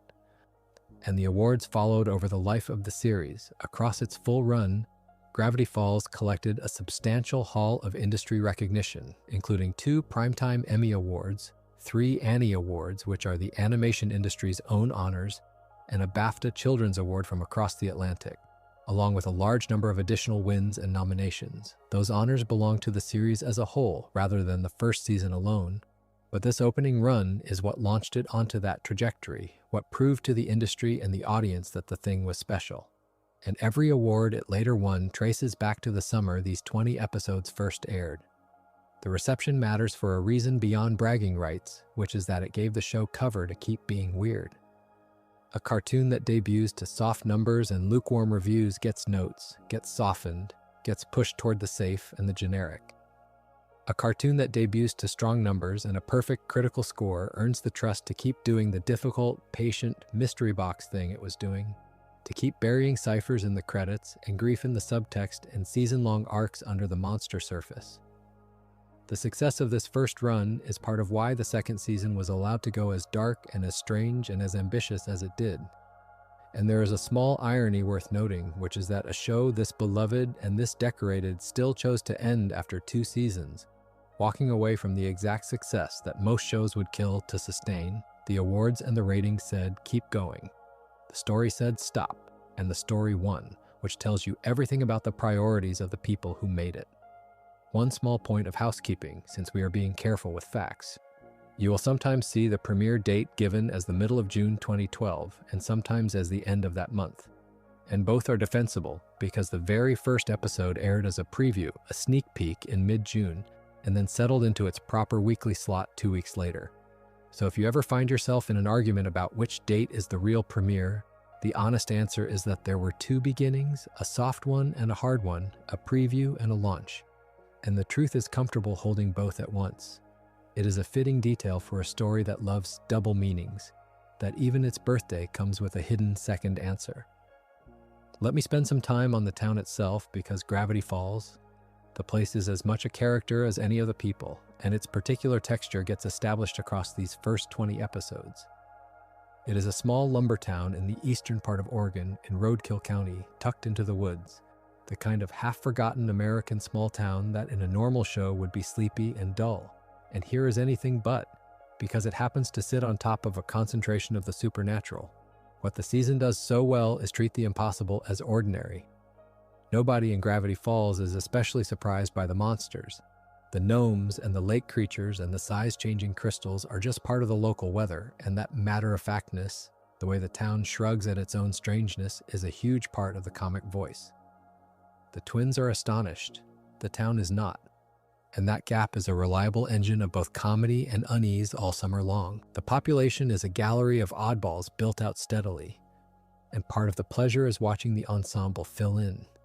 There is the local law, Sheriff Blubbs and his deputy Durland, a pair of bumbling policemen less interested in solving crimes than in enjoying each other's company, who function mostly as an obstacle the twins have to work around, though there is a real sweetness to their partnership. There is Robbie, the brooding teenage musician who serves as Dipper's romantic rival and general nemesis among the older kids. There is Pacifica Northwest, the wealthy, spoiled girl whose family sits at the corrupt top of the town's social order. There is Old Man McGucket, the ragged inventor whose comic lunacy hides, though you would never guess it this early, a much larger and much sadder story. And there is the gaggle of teenagers who orbit Wendy, the older crew Dipper longs to be accepted by, who give the place its texture of small-town adolescence, the bored, restless, half-adult energy of teenagers in a town with nothing to do. The running gags knit all of this together, and they are worth naming because they are part of the comfort, the familiar returns that make a place feel lived in. Stan is forever running a con, forever finding a new way to overcharge tourists for nothing. And you are never allowed to forget that the Mystery Shack is a scam, even as it becomes a home. Dipper is forever pining after Wendy and forever failing to work up the nerve, a crush that runs the whole length of the season without ever quite resolving, which is exactly how a first crush at 12 actually feels. Mabel is forever falling for someone new, a new boy or a merman or a boy band, her heart perpetually open and perpetually breaking and healing in the space of an episode. And underneath the gags, the town keeps its secrets. There is always the sense, even in the lightest episodes, that Gravity Falls knows more than it is telling. That behind the tourist traps and the diner and the sleepy main street, there is an older, stranger truth the residents have learned to live alongside without looking at directly. I love how dense the town is, honestly, because it rewards return visits. The backgrounds are full of details, the signs mean things, minor characters recur and accumulate small histories, and the more time you spend there, the more it feels like a real place with a real past rather than a set that exists only when the camera is on it. That density is unusual and expensive to maintain, and it is one of the reasons the show inspires the kind of obsessive rewatching it does, because there is always something in the corner of the frame you missed the first time. The town is built to be explored, not just watched, and these opening episodes lay the whole map down street by street and oddball by oddball, so that by the end of the summer, Gravity Falls feels less like a location and more like somewhere you have actually spent a season, somewhere you could find your way around in the dark. And that sense of place is doing quiet emotional work, because the more real the town feels, the more it will hurt eventually to leave it. Of all the characters introduced as pure comedy, the one I want to single out is Old Man McGucket, because he is the clearest example of the show's habit of hiding a whole person inside a joke. In the second episode, he arrives as a gag. The town kook, a ragged, cackling old man with a wild beard and a screw loose, who built a mechanical lake monster out of loneliness and got in over his head. He speaks in nonsense, he behaves erratically, he is the local madman every small town seems to have. And the season uses him again and again as a splash of comic chaos, a figure to laugh at rather than with. If you watched this run and nothing else, you would file him away as a minor recurring joke, the crazy hillbilly inventor, and think no more about it. But even here, if you are paying attention, there is something off about the joke, something that does not sit right underneath the laughter. This is a man alone, a man whose inventions are cries for attention, whose behavior suggests not just eccentricity, but genuine damage, a mind that has broken somewhere and never healed. The season does not explain any of this. It plays him straight for comedy and moves on. And yet the seeds of a much larger and much sadder story are already there in how he is drawn, in the specific flavor of his madness, in the sense that this is a man who was once something more than a joke and lost it. The later series would take McGucket and turn him inside out, would reveal a history that recontextualizes every cackling appearance into something you cannot laugh at the same way again. And I'm not going to spoil where that road leads, because in the first season, it is not yet on the page. But the road begins here, in a comedy character built with just enough sadness underneath that when the story finally reaches for it, the foundation is already poured. That is the thing I find most impressive about how the season handles him. It would have been so easy to make him a flat joke, a one-note kook with no interior, and instead the writers built him from the beginning with a hidden floor, a room under the comedy they would not open for a long time, but that was there all along. When you rewatch these episodes knowing what McGucket becomes, his early appearances stop being funny in the simple way and start being almost unbearable to watch, because you understand what you're looking at, and the twins do not, and the town does not, and the show is trusting you to eventually understand it too. He is the purest case of the whole method, the sad thing wearing the funny mask. And this is where the mask goes on, before anyone in the audience suspects there is a face behind it that will break their heart. I have been circling the melancholy of this show all night, so let me try to say directly what I think it actually is, because it is the thing that separates Gravity Falls from almost everything else in its category. Most children's television is built on a promise of permanence. The status quo is eternal. The characters do not really age, the setting does not really change. The world resets at the end of every episode, so the next one can begin from the same safe place. And there is a comfort in that, a reassurance that nothing precious will ever be lost because nothing ever truly moves. Gravity Falls refuses that promise from the very first frame. It is a story about a summer, and a summer is a bounded thing, a season with a beginning and an end. And the entire emotional structure rests on the fact that this time is running out even while it is being lived. That single decision to make it about a finite summer rather than an endless present is where all the ache comes from. The twins are 12, the last age before everything changes, the hinge between childhood and adolescence, and the summer they are spending in Gravity Falls is one of the last times they will be children together in the uncomplicated way they always have been. The story knows this. It knows Dipper is straining to grow up and that Mabel is falling in and out of love and that both of them are, without realizing it, spending the final chapter of a childhood. And it lets that knowledge sit under every bright and silly thing that happens. The comedy is not a contradiction of the sadness. The comedy is how the sadness is survivable. You are made to laugh precisely so that the ache underneath does not overwhelm the thing. So that you can keep watching a story that is, at bottom, about the impermanence of everything good. And I think this is why it lands so hard on people who watched it young and returned to it older. As a kid, you watch the monsters and the jokes and the mystery, and you have a wonderful time. And you do not consciously register the grief because you are a child and impermanence is still an abstraction to you. Then you grow up, you have your own summers that ended. You lose the easy closeness you had with a sibling or a friend when you were 12. You learn what it is to look back at a specific season of your life and understand that it was the last of its kind and that you did not know it at the time. And then you rewatch Gravity Falls and the whole second floor of the thing, the floor that was always there, opens up under you and you realize you were watching a story about exactly this the entire time, dressed up as a cartoon about gnomes. That is a rare and difficult thing to build, a story that means one thing to a child and a deeper thing to the adult that child becomes. And the foundation for that double meaning is laid right here, joke by joke, monster by monster, with the clock always running in the background where a child would never think to look for it. There is a word for what it is doing, and the word is elegy, a song of mourning for something before it is even gone. And Gravity Falls is one of the few children's shows brave enough to be an elegy for childhood while its characters are still living inside it. It does not wait until the end to grieve. It grieves the whole time, softly, under the laughter, and it trusts the audience to feel it even if they cannot name it. And when I say the first season is the setup for the loss rather than the setup for the mysteries, that is what I mean. The journals and the portal and the demon are the plot. The loss is the point. The plot is how the story keeps you watching. The loss is why you never forget it. If the loss is the point, then the relationship the loss is measured against is the bond between Dipper and Mabel. And I want to look at that directly because it is the true center of Gravity Falls, and the first season is careful to build it as such. The thing is often described as a mystery, and it is, and often described as a comedy, and it is that too. But structurally, it is a story about two 12-year-old twins, and everything else orbits that. The two of them are opposites in almost every measurable way.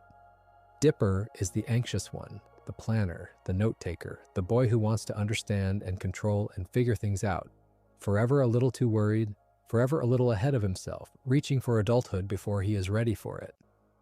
Mabel is chaos and warmth, all instinct and openness, a girl who leads with her heart and rarely with her head, who falls in love constantly and forgives instantly and greets the world with an enthusiasm Dipper cannot manufacture. On paper, they should not work. In practice, they are each the thing the other lacks, and the writing understands that completely. What the season does, episode by episode, is alternate its attention between them, giving Dipper an episode about his crush or his insecurity, and then Mabel one about her romance or her ambition, so that neither twin becomes the sidekick to the other. They share the lead evenly all summer, and that structural balance is a statement in itself, that this is a story about both of them equally, about a partnership rather than a hero and a helper. And in the episodes where the stakes are highest, it keeps returning to the same truth stated in the pilot, that when it truly counts, the twins choose each other over everything else. Mabel gives up a romance for Dipper. Dipper gives up his chance with Wendy so Mabel can keep her pig.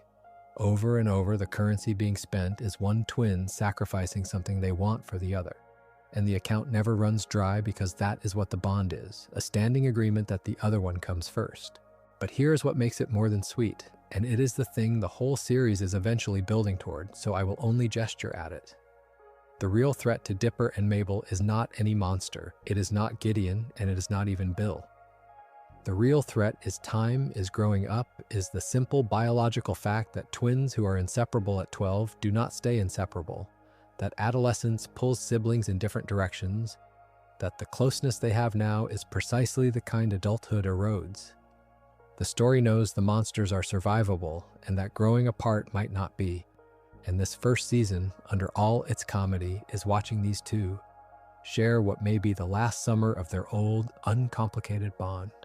Every time they choose each other, there is a shadow of the future in it, a future where choosing each other will not be so automatic, where they will have separate lives and separate loves and separate rooms and separate houses, and the tenderness of the season comes from watching them not know that yet. I think that is why the sibling relationship here hits people harder than almost any romance in animation. Because most of us do not have a great supernatural love story in our past, but almost all of us have a version of Dipper and Mabel, a person we were impossibly close to as a child, and then slowly, without any villain or tragedy, grew apart from just through the ordinary work of getting older. The story puts that universal, undramatic loss at its center and dresses it in monsters so you can bear to look at it. And these 20 episodes are where you fall in love with the bond, where you're given a whole summer of these two choosing each other, so that later, when the choosing gets hard, you will understand exactly what is at stake. It is the central relationship of the whole thing, and it is the one the story is quietest about because it does not need to announce it. It just shows you, again and again, two kids who would give up anything for each other and lets you dread, in the back of your mind, the day that stops being simple. And then there is Grunkle Stan, who is, for my money, the slyest piece of character construction in the whole first season, because of how completely he is hidden in plain sight. I have talked elsewhere about his relationship with money, so I will not go back into that hunger here. And I want to look instead at the man underneath the grift, at the person the season slowly, carefully lets you see. On the surface, Stan is exactly what he appears to be. A gruff, greedy, dishonest old man running a tourist trap. The comic obstacle in the twins' way, the relative who did not want the burden of two kids and complains about them constantly. That is the version handed to you at the start, and it is designed to be slightly off-putting, so that you underestimate him exactly the way everyone in his life underestimates him, which turns out to be the whole point. Because the season keeps cracking that surface, a little at a time, and every crack shows you something the surface was built to hide. In one episode, he wants nothing more than a simple family day with the twins and is hurt when they blow him off. In the Truth Gum segment, he lets slip that his past is full of buried things that do not add up to the small-time con man he pretends to be. In the episode with the pig and the dinosaur, he risks his life for an animal he claims to despise because it belongs to a girl he loves and cannot say he loves. And in the mindscape, when the demon takes the kids inside his head, you see the actual architecture of his feelings, the affection hidden under the gruffness, the man who cares far more than he will ever admit.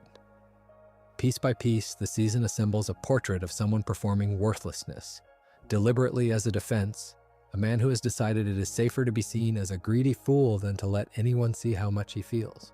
That is the reading I keep landing on with Stan, that his whole personality is a con, and that the mark of the con is not the tourists, it is everyone who might get close to him, including the kids, including himself.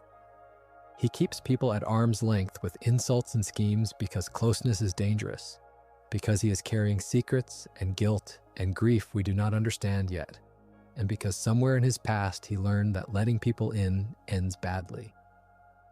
And the terrible moving thing the season sets up without paying it off is that the finale reveals he has been running an even bigger con than the tourist trap, that under the shack there is a hidden lab and a machine and a purpose he has kept from the very children he was learning to love. The warmth he is slowly, reluctantly showing them all summer is real, and so is the secret under their feet. Both are true, and the man is the place where they meet. What I find so affecting about Stan is that you are never asked to choose between the con man and the loving guardian, because they are the same person, and the con is partly in service of the love. Whatever he is building down there in the dark, whatever he has lost that he is trying to get back, he is doing it while also, awkwardly and imperfectly, becoming a family with these two kids who were dropped on his doorstep. He is a man trying to hold a broken thing together, and a fragile new happiness at the same time, and the strain of that is written into every gruff line and every softened glance. By the time the first season ends, you think you have Stan figured out, the lovable Grump with a secret room. You do not. You have only met the mask, and the season has just barely begun to show you the edge of the face, and that patient, slow-burning construction of a character you completely misjudge is some of the finest writing the whole series ever did. There is a through line here I do not want to pass by, because it connects Stan to more than one figure in the town. Gravity Falls keeps rewarding the people everyone underestimates. Stan is written off as a greedy fool and turns out to be the man holding the whole mystery in his hands. McGucket is dismissed as the town lunatic and is hiding a history that would stop you cold. Mabel is laughed at for being silly and turns out to carry the show's entire philosophy of how to live. Even Waddles, a pig, ends up being the thing a boy sacrifices his own happiness to protect. The story has a standing suspicion of surfaces, a conviction that the loud, obvious version of a person is almost always a cover for a truer one underneath, and it asks you gently and repeatedly to look twice at whoever you are about to dismiss. That habit of looking twice is, I think, the single most useful thing a child could take away from it, worth more than any cipher. I want to come back to Bill Cipher for a moment, not to retell his debut, which we have already walked through, but to look at why a villain who appears in only a single episode of the first season became the face of the entire show. Because that is what happened. If you ask most people to picture Gravity Falls, a large share of them will picture the triangle, the single eye, the little top hat, before they picture the twins or the shack. A character who is on screen for part of one episode out of 20 somehow became the icon, the logo, the image that represents the whole thing. And that is worth understanding because it says something about what the story is really made of. Part of it is design. Bill is a perfect piece of visual shorthand, a triangle with an eye, an image that reaches back through centuries of symbolism, the all-seeing eye, the mystic geometry, the sense of an intelligence watching from outside the frame. It is simple enough for a child to draw and loaded enough to feel ancient. And the show leans into that resonance, surrounding him with a sense that he is older and stranger than anything else in the town, that he does not belong to the town's cozy weirdness, but to something vaster and colder underneath it. When Bill appears, the register changes. The monsters up to that point have been local, containable, the stuff of the journal. He feels like he comes from outside the book entirely, from a place the journal's author was afraid of. And that shift in scale is a huge part of his power. But the deeper reason he became the face of it all is that he embodies its central nerve, the dread that everything means something. All season you have been trained to look for hidden meaning, to decode the credits, to scan the backgrounds, to assume nothing is accidental. And Bill is the personification of that assumption turned sinister. He is the entity who knows the code, who has read the last page, who finds the character's struggles funny because he can see the shape of the whole thing and they cannot. He speaks in riddles and warnings that feel like they matter, and the writing makes sure they do, so that his cheerful nonsense becomes the scariest thing in the series, because you cannot tell which of his jokes is a prophecy. A villain you can fight is frightening. A villain who thinks your entire reality is a joke he is in on is something worse, and Bill is that from his very first appearance. And what the first season does so shrewdly is keep him small and contained precisely so his shadow can be enormous. Here, Bill can only reach the characters in dreams and minds. He cannot touch the waking world. He needs to be invited, summoned, let in, and once inside, he can be evicted, beaten on his own strange turf and forced to leave. He is a threat locked behind a door, and the season lets you see just enough of what is behind that door to be afraid of it without ever opening it all the way. That restraint is why he works. A lesser show would have unleashed him, would have made him the season's big bad and burned him out in the finale. Gravity Falls uses him once, lets him make a promise, and puts him back behind the door. And that single controlled dose is enough to make him loom over everything that comes after. He leaves having done almost nothing and having changed everything, which is exactly the kind of trick a being like Bill would savor, and it is why, of all the things introduced this year, the little yellow triangle is the one that escaped the show entirely and became a piece of culture on its own.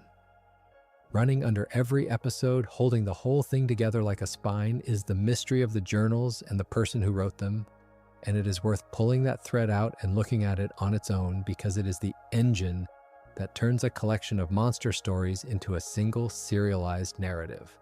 The journals are 3 handwritten books, each marked on its cover with a golden 6-fingered hand and a number 1, 2, or 3, and each filled with detailed accounts of the town's creatures and phenomena and dangers, along with warnings and codes and diagrams that suggest the writer understood things about Gravity Falls no ordinary person could. Dipper finds the third in the first episode, and it becomes his guide. And as the season goes on, you learn that the other 2 exist and matter, that Gideon has the second, and that in the finale, Stan reveals he has held the first all along. The structure of that, 3 books divided among 3 people, is doing real narrative work because it means the central mystery is distributed across the cast, that a hero and a villain and a guardian each hold a piece of the same puzzle without any of them having the whole picture. And the thing they are all circling, the question the whole season is built to ask and refuses to answer, is who wrote them. The books point insistently at a specific person, referred to only as the author, whose handwriting fills the pages and whose 6-fingered hand marks every cover, and who has at some point in the past vanished. He is present on every page and absent from the world, a hole in the shape of a person, and you are kept leaning toward that hole without ever being let to see into it. Who was he? Where did he go? Why did he write 3 books and hide them across the town? Why did he have 6 fingers? The season asks all of this and closes on none of it. I want to hold the line here because this is the discipline of a first season retrospective, and it is easy to cheat. In these 20 episodes, the author is never identified, not hinted into certainty, not half revealed, not confirmed. He is a mystery, complete and sealed, and everything you might know about who he turns out to be belongs to the second season and is not mine to hand you tonight. What you are given is the shape of the absence, the marked hand, the 3 books, the sealed room with the square glasses, the sense that this town had a chronicler who got too close to something and disappeared.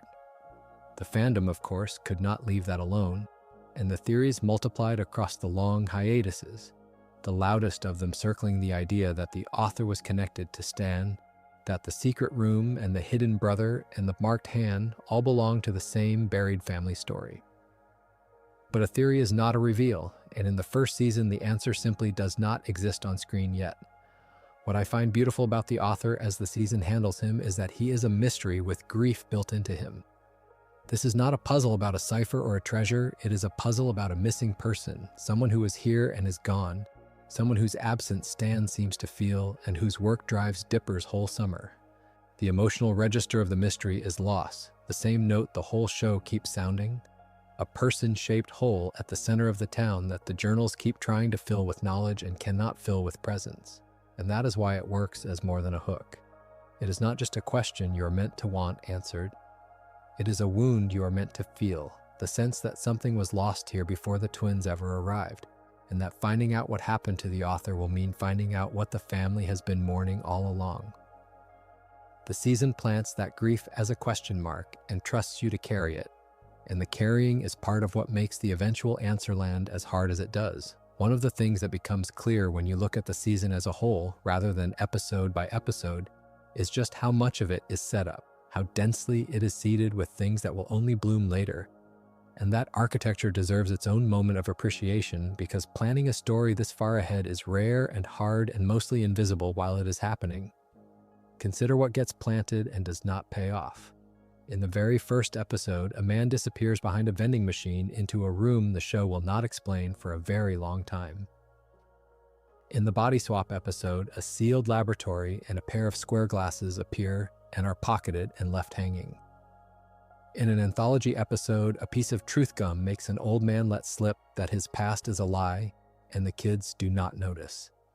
In the penultimate episode, a demon makes a promise and leaves. And in the finale, a portal roars to life for a purpose no one explains. None of these are resolved, all of them are deliberate, and all of them will matter enormously later. That is a startling amount of unpaid setup for a network cartoon to carry, and it only works because the whole thing was planned as a finite story from the beginning. You cannot seed this densely if you are making it up as you go, because the seeds will contradict each other or get forgotten or turn out to lead nowhere.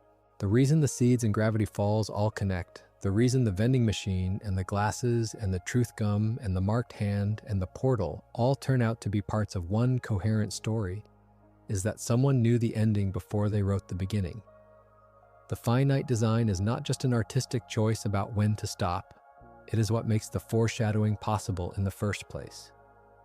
A show that plans to run forever cannot plant a real payoff because it never intends to arrive at one. A show that knows exactly where it is going can bury clues in the first episode that will not detonate until the last, and trust that the detonation will come. I do not want to reach forward and tell you what any of these seeds grow into, because that is the second season's to reveal, and I have kept faith with that all night. What I want to point at is the craft of it. The fact that when you re-watch the first season knowing everything, it stops feeling like a collection of monster episodes and starts feeling like an elaborate machine, every gear of which was cut to fit a mechanism you could not yet see. The casual episodes are not filler. The body swap farce is carrying the heaviest clue of the year.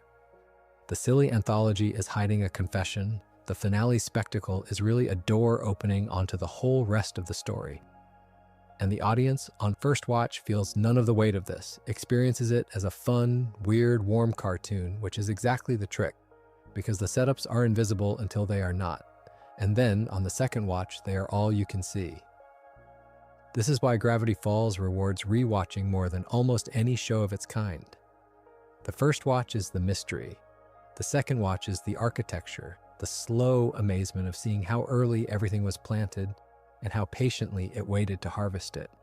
And the first season, precisely because it answers so little, is the richest hunting ground for that second pass, the place where the most is hidden and the least is explained. It is 20 episodes of a magician showing you his empty hands while the trick is already in motion. And only later, when the reveal comes, do you understand that you were watching the setup the entire time and laughing at gnomes while the real story was being assembled in the corners of the frame. I keep coming back to the fact that this is, at its root, a memory. We established early on that Gravity Falls grew out of Alex Hirsch's own childhood summers with his twin sister and their grandaunt. That Mabel is drawn from his sister and the whole premise from a real place and a real time. Rather than repeat those details, let me dwell on what they mean, because I think they explain the specific flavor of the ache better than any analysis of the plot could. This is not an invented world dreamed up from nothing. It is a real childhood transposed. The Mystery Shack stands where a real cabin stood. The strange summer in the woods was, in some form, an actual summer that an actual pair of twins actually had. And the story is a grown man reaching back into it and building a whole universe on top. And that changes everything about how the melancholy reads, because you're not watching a writer manufacture sentiment about lost childhood from the outside. You're watching a person who lost a specific childhood, his own, translate the loss into a story. The twins choosing each other over and over is a brother remembering what it felt like to be that close to his sister. The bright, boy-crazy, sweater-wearing chaos of Mabel is a brother's affectionate portrait of a real girl he grew up beside. The whole thing is shot through with the particular tenderness that only comes from writing about something you truly loved and can never get back. And that tenderness cannot be faked. You can feel the difference between a show that has decided childhood is precious and a show made by someone who is actively mourning his own, and Gravity Falls is unmistakably the second kind. I think this is the deepest source of the double vision we keep noticing, the way it plays as comedy to a child and tragedy to an adult. Because it was made from both perspectives at once by an adult remembering being a child, and both of those people are present in every frame. The child's delight in monsters and mysteries and summer freedom is real, because it was really felt. And the adult's grief at the fact that the summer ended and the closeness faded and the child is gone is also real, because it is really being felt in the present tense by the person making it. Gravity Falls is what it looks like when someone builds a monument to a summer they can never return to and invites you inside it. And the reason it feels like a real place is that emotionally it is one. The town in the woods is a memory given walls, and the first season is that memory at its brightest. Before the story turns toward the goodbye, the maker already knows is coming, because he already lived it a long time ago in a cabin in the woods with his sister. There is something almost unbearably generous about that when you think about it. Hirsch took the most private thing a person has, the memory of who they were and who they loved when they were young, and he opened it up and let millions of strangers spend their own summers inside it.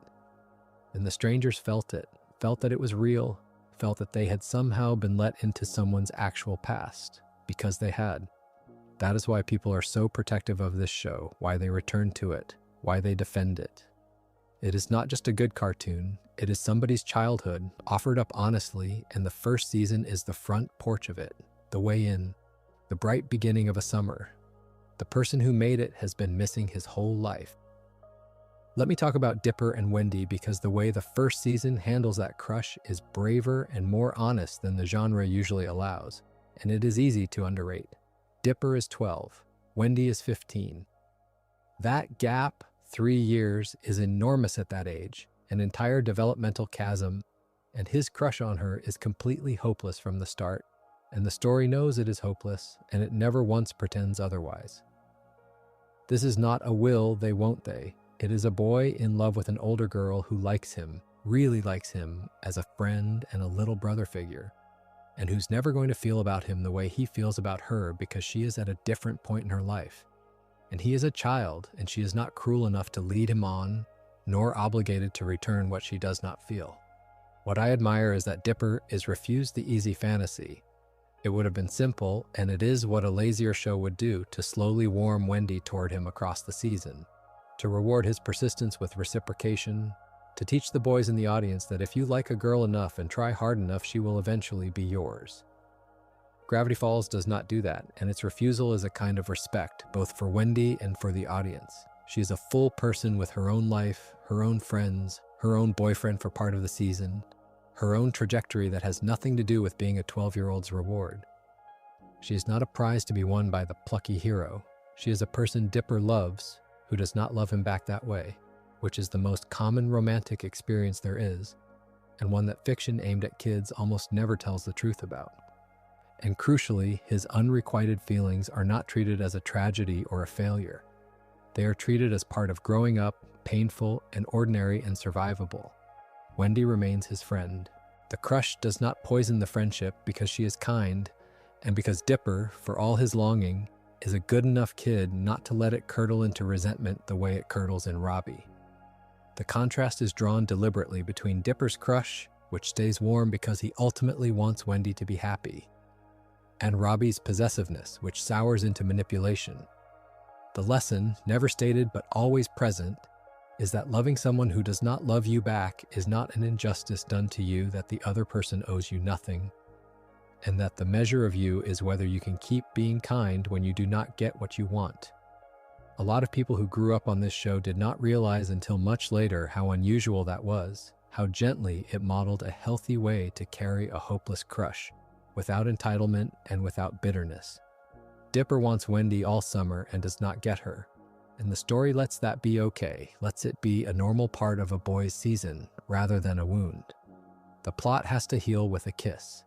That honesty is of a piece with everything else here, the refusal to lie to children about how things actually are, whether the subject is death or growing apart or the simple fact that sometimes you love someone and they just do not love you the same way.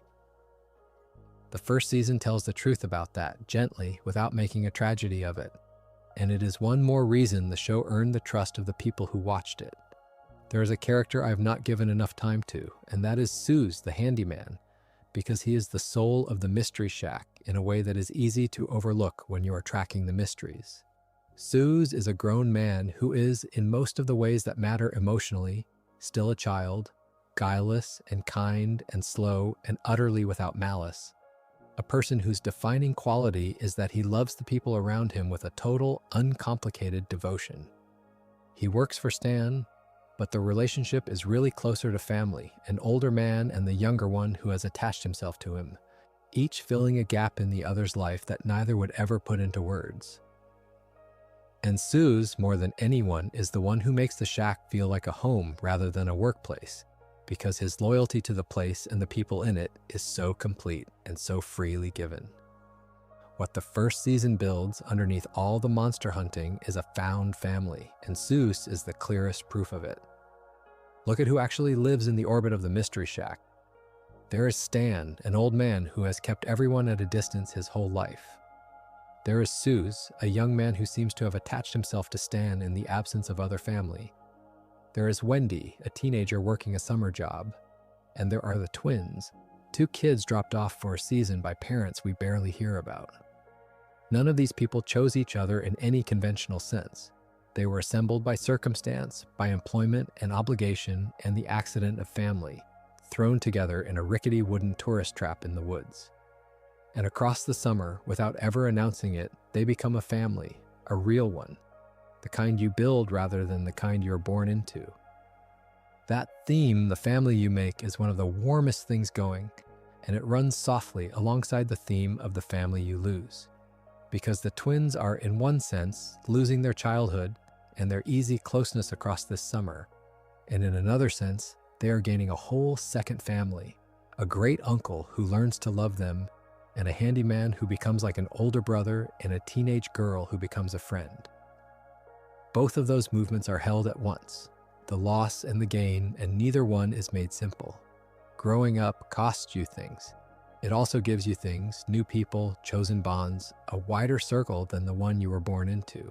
And the Mystery Shack, for all that it is a scam and a mess and a house full of secrets, is the place where that wider family gets built, one summer job and one shared adventure at a time. I find Soos especially moving as part of this because he represents the possibility that you do not have to have had a perfect family to build a good one.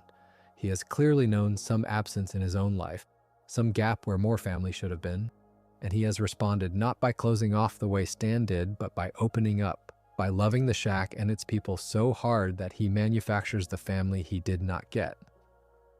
He is the counterweight to Stan's whole defensive posture, proof that the wound of missing family can produce warmth as easily as it produces walls, and the season lets the two of them, the closed old man and the open young one, gently complete each other. By the end of these episodes, the Mystery Shack is not just a location where the plot happens, it is a home, full of people who have become each other's family, and that transformation, achieved without ever calling attention to itself, is as much an accomplishment of the season as any of its mysteries. I want to give Gideon a second look, because as the recurring human antagonist of the season, he is more interesting than his cute villain reputation suggests. And the way he is used says something about the story's refusal to make things easy. Gideon is a child the same age as the twins, and everything frightening about him comes from that. A menacing adult villain is a familiar thing, easy to categorize and easy to root against. A menacing child is stranger and more uncomfortable, because a child is not supposed to be capable of the kind of cold, possessive, calculated cruelty Gideon displays, and the writing leans into that discomfort rather than softening it. His obsession with Mabel is not a crush played for laughs. It is a fixation that curdles into genuine menace when she rejects him, and he is never let off the hook for it or reframed as harmless. But there is a sadness under Gideon too if you look, and room is left for it without ever excusing him. Here's a child who has built his entire identity around being adored, who performs as a psychic to crowds who worship him, whose sense of self depends completely on being wanted and admired. And underneath the performance is a boy who does not seem to be loved in the ordinary way, who has turned the hunger for love into a hunger for control, who cannot tell the difference between wanting Mabel and wanting to own her because no one has taught him there is a difference. He is what Dipper might have been with a colder heart and a worse situation, another clever, lonely 12-year-old with a journal, bent toward possession instead of curiosity. That parallel is drawn deliberately, and it is part of why he works, because he is not the opposite of the hero. He is a dark variation on him. The way he is defeated is perfect for what he is. Gideon is not beaten by force. He is exposed. The twins get him to confess his frauds out loud and broadcast that confession to the town that worshipped him. And the thing that destroys him is the truth about himself made public, the collapse of the adoring image he built his whole self on. For a child whose entire being was the performance, having it stripped away in front of his audience is as complete a defeat as you can imagine, worse than any physical loss, because it takes the one thing he actually cared about, which was being loved by the crowd. He ends the season small and powerless in a cell, and there is a genuine pathos to it. The little showman with nothing left to show. You are not asked to forgive him. but you are asked to see him clearly, to understand that the monster was a lonely child all along, which is, once again, the same wound handed to every villain here, and you are trusted to feel the sadness under the menace even as you cheer his fall. Something else the first season does that deserves credit is that it is willing to be frightening, really frightening, not cartoon spooky, but the kind of scary that lodges in a child's memory and stays there. It came out of a tradition of animation that had mostly decided children needed to be protected from fear, that anything truly unsettling had to be defanged, and Gravity Falls rejected that. The wax figures coming alive in the dark, the ghosts of the old couple, the lurching thing made of unwanted candy, the pterodactyl, and above all, the demon who invades a man's mind. These are designed to be scary, and they are, and the story does not apologize for it or wink it away. It trusts that children can handle fear, that a well-made scare is a gift rather than a harm, that the delicious terror of a good monster is part of what makes childhood adventures feel real. And it understands something about fear that a lot of horror aimed at adults forgets, which is that fear and wonder are close relatives, that the same widening of the eyes serves both. The town of Gravity Falls is frightening and marvelous in the same breath, and the two are never fully separated so that even the scariest episodes carry a thread of awe, a sense that the world is bigger and stranger than you were told, and that this is thrilling as much as it is terrifying. That is the exact emotional texture of being a curious child in a world you do not yet understand, where everything unknown is both a threat and a promise, and it is reproduced here with real precision. The monsters are scary because the world is scary, and the world is scary because it is vast and mysterious. And being 12 and standing at the edge of that vastness is the whole feeling the season is built to capture. The tonal control required to do this is considerable, because it is also constantly a comedy, and it has to move between a real scare and a real laugh without giving you whiplash or undercutting either one. The balance comes out right far more often than it has any right to, sliding from a genuine chill to a genuine joke and back, sometimes within a single scene, and holding both in a way that makes each stronger. The comedy keeps the horror from becoming oppressive, and the horror keeps the comedy from becoming weightless, and the melancholy underneath keeps both of them honest. It is a difficult recipe, 3 flavors that most shows can barely manage one of, and Gravity Falls serves all 3 at once, in 22-minute portions, week after week. That range is a huge part of why it feels so much richer than its runtime, why a cartoon about a kid's summer can hold comedy and terror and grief in the same hand without dropping any of them. It is worth stepping back to look at what became of Gravity Falls in the culture, because it did not just have viewers, it had a fandom, an active, obsessive, participatory community of the kind that usually forms around much older or much more adult properties, and the roots of that community are in the first season. The ciphers are the key because a show that ends every episode with a puzzle is a show that gives its audience homework, and homework builds communities. People gathered to solve the codes together, to compare decodings, to argue about what the hidden messages meant. And out of that gathering came the theory culture that defined the fandom, the endless speculation about the author and the secret room, and the marked hand that filled the long gaps between episodes. Watching became participating, and participating became belonging, and the long hiatuses, which could have killed the momentum, instead became the incubators where the community grew. Because a fandom with a mystery to solve does not go quiet when the episodes stop. It gets louder. That participatory quality only intensified over the life of the show and beyond it. Hirsch himself fed the appetite for hidden meaning, dropping codes and clues, and after the series ended, even orchestrating an elaborate real-world puzzle hunt that sent fans across actual locations chasing an actual prize, an event that showed just how deep the culture of decoding ran. The journals themselves, the in-show books, were eventually published as real objects fans could hold, physical versions of the mysterious volumes at the center of the story, which is the kind of thing that only happens when a fictional prop has become deeply beloved. All of this grew from a seed planted in the first season, from the decision to treat the audience as investigators rather than spectators, to hide things and trust that people would look. Most shows are consumed, Gravity Falls was explored, and the difference is the difference between an audience and a community. This is a big part of why it has aged so well and why it keeps finding new viewers years after it ended. Something designed to be dug into does not exhaust itself on a single watch. There is always another cipher, another background detail, another connection between episodes to notice, and so it renews itself with every viewer who arrives willing to do the work.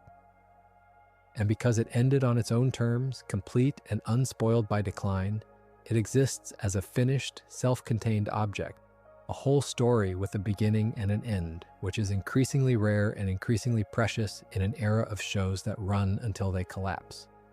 Gravity Falls is a complete thing, and completeness is a kind of respect both for the story and for the people who love it, and the first season is the door into that completeness. The beginning you can always return to knowing the whole thing holds together. The affection people carry for this show is unusual in its intensity and its longevity. Anniversaries of the premiere are marked with real feeling. New viewers are inducted by old ones with something like ceremony. It occupies, for a whole generation, the place that a formative book or a childhood home occupies, a thing you measure other things against, a standard for what animation can be when it decides to take its audience seriously. And all of that traces back to a summer's worth of episodes about two 12-year-old twins in a town in the Oregon woods, something that looked at first glance like a bright and disposable Disney cartoon, and turned out to be something people would carry with them for the rest of their lives. That is not an accident. It is what happens when a story is built with this much care, seeded this densely, and made this honestly. Gravity Falls arrived at a particular moment in animation, and it is worth placing it there, because it was both a product of a shift and a driver of it. For a long time, the dominant model in television animation, especially the kind aimed at younger audiences, was the episodic reset, self-contained stories that returned to the same starting point every week, so they could be watched in any order and never demanded much continuity or memory from the viewer. That model has real virtues, but it has a ceiling, because a story that resets every week cannot build, cannot deepen, cannot carry an arc that pays off feelings planted seasons earlier. Gravity Falls was part of a wave that broke through that ceiling, that proved a cartoon could be serialized, could reward memory and attention, could ask its audience to hold threads across a whole season and trust that the payoff would justify the patience. It treated its young viewers as capable of following a long story, and they were. And its success helped make the case that this kind of ambition could work commercially as well as artistically.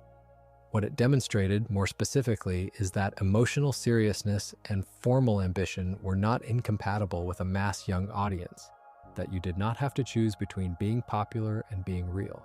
It is very funny and deeply sad and honestly frightening. It hides ciphers in its credits, and grief in its subtext, and a season-long mystery under its monster surface. And it was also a hit, watched by millions, decorated with major awards. That combination of depth and reach is the thing it proved was possible, and it is a proof that mattered because it gave permission to creators and to the executives who greenlight them to aim higher. A show that succeeds by respecting its audience's intelligence makes it easier for the next one to try the same thing. And in that sense, Gravity Falls was not just a great show, but a useful one. A piece of evidence that the ceiling was lower than everyone had assumed. And it did all of this while remaining on its surface completely accessible.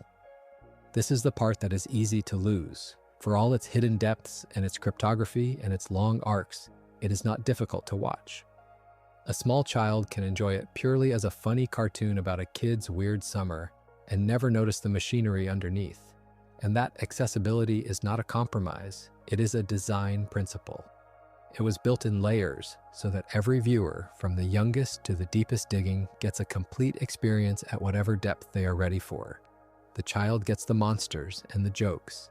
The teenager gets the ciphers and the mysteries. The adult gets the grief and the craft. And all three are watching the same episodes, which is a remarkable feat of construction, a story that is simultaneously simple and deep, that hides nothing from the surface and everything below it. There is a theme running under the whole first season that I have not named directly yet, and it is the show's complicated relationship with curiosity, which sits right at the center of what the story is doing. Dipper is defined by curiosity. It is his engine, the thing that makes him reach for the journal, the thing that drives him into the woods and the haunted store and the sealed rooms, the quality that makes him the protagonist. That curiosity is clearly loved. It is presented as a virtue, the good and healthy hunger of a bright child to understand the world. And the journal is its instrument, a book that answers the question every curious child asks, which is what is really going on here. What is behind the curtain? What does the world look like when you finally get to see the parts of it adults keep hidden? But all season, a warning about that same hunger is being laid in, and the warning is embodied in the author. Because the author was curious too. The author wanted to know, wanted to catalog and understand and document the strange truth of Gravity Falls. And the author is gone, vanished, leaving behind 3 books and a sealed room and a person-shaped absence. The connection is never spelled out this early, but it is there in the architecture, the suggestion that curiosity has a cost, that knowing too much about this town is dangerous, that the same drive that makes Dipper a hero made someone else disappear. The journal is a gift and a warning at the same time, a tool that empowers the curious child and a monument to a curious adult who reached too far. And both ideas are held in tension without resolving, letting curiosity be both the best thing about Dipper and the thing that might, if he is not careful, lead him where it led the author. This is a mature and honest thing to be saying to curious children, because curiosity really is double-edged, really does open doors that cannot be closed, really does carry risk alongside its rewards. Kids are not told to stop being curious, which would be a betrayal of everything the show values, but they are told that curiosity is powerful, that knowledge changes you and cannot be given back, that some questions, once answered, cannot be unasked. And that lesson is embedded not in a lecture, but in the shape of the mystery itself, in the fact that the man who wanted to know everything about this town is the ghost haunting all of it.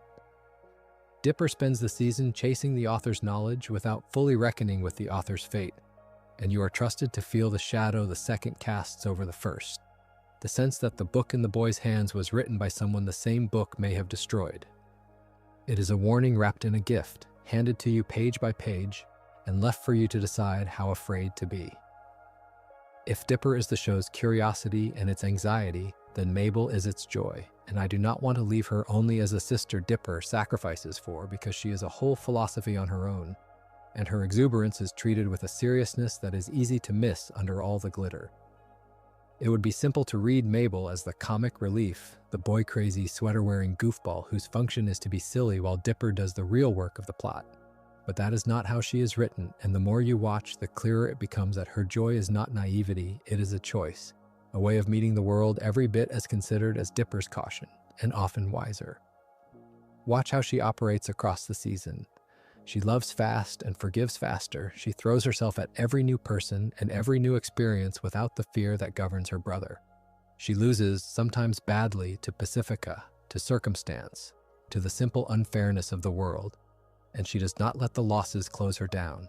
She keeps her heart open even when it gets broken, in the pool with the merman, at the party with the boy band she has to set free, and her openness is never once suggested to be a flaw to be corrected.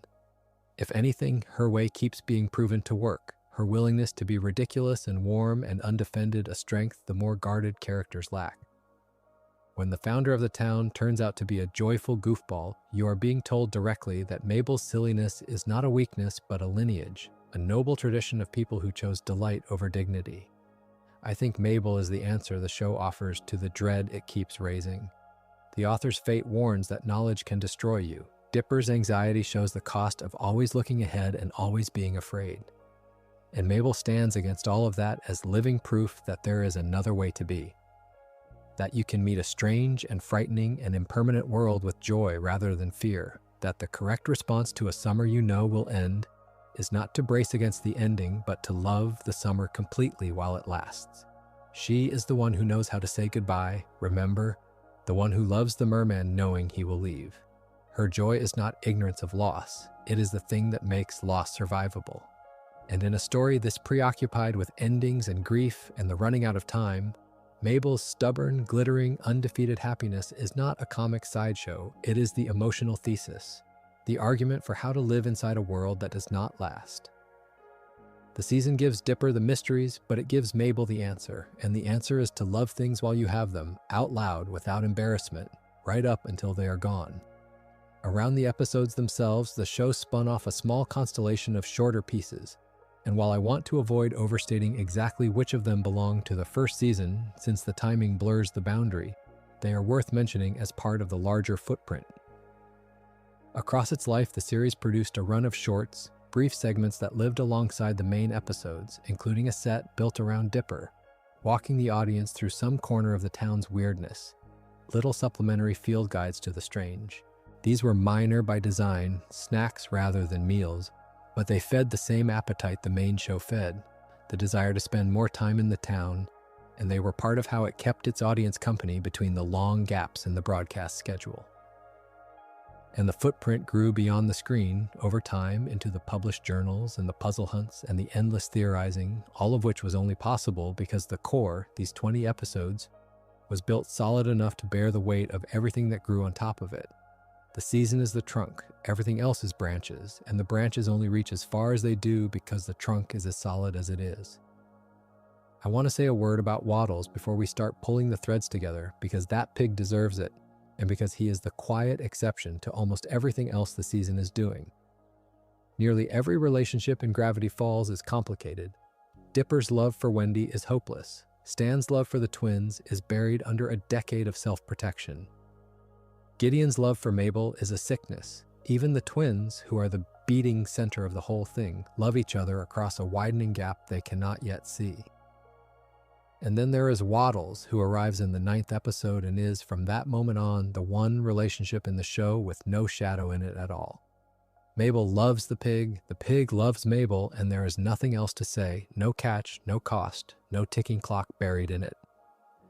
In a story this preoccupied with love that hurts, Waddles is a small, warm island of love that simply does not, and I think that is exactly why he matters, and why the moment Dipper trades his own happiness to let his sister keep him lands as hard as it does. Waddles is what the twins are fighting to protect in miniature, uncomplicated joy, the kind you get to keep only if someone you love is willing to pay for it quietly on your behalf. And I keep coming back to how far the world reached past the edges of the screen, because it says something about how solidly this first summer was built. Most shows end at the frame. This one kept going, into the credits, into the codes, into the backgrounds, and then out into the real world entirely, into published books you could hold, and puzzle hunts that sent people to actual places, all of it grown from the same root. The decision to treat the audience as investigators rather than spectators and trust that they would follow. You do not get that kind of afterlife from a story people merely enjoyed. You get it from a story people moved into, and the reason they could move in is that these 20 episodes furnished the place completely, down to the codes in the wallpaper before anyone was invited to stay. Let me pull the whole season back together now, because we have walked it episode by episode and theme by theme, and it is worth seeing the shape of it all at once, the way you can only see a summer clearly once it is behind you. It begins with an arrival. 2 kids step off into a strange town they did not choose, a great uncle who did not want them, a season that stretches ahead like an open field. And across 20 episodes, without ever seeming to hurry, that open field fills in.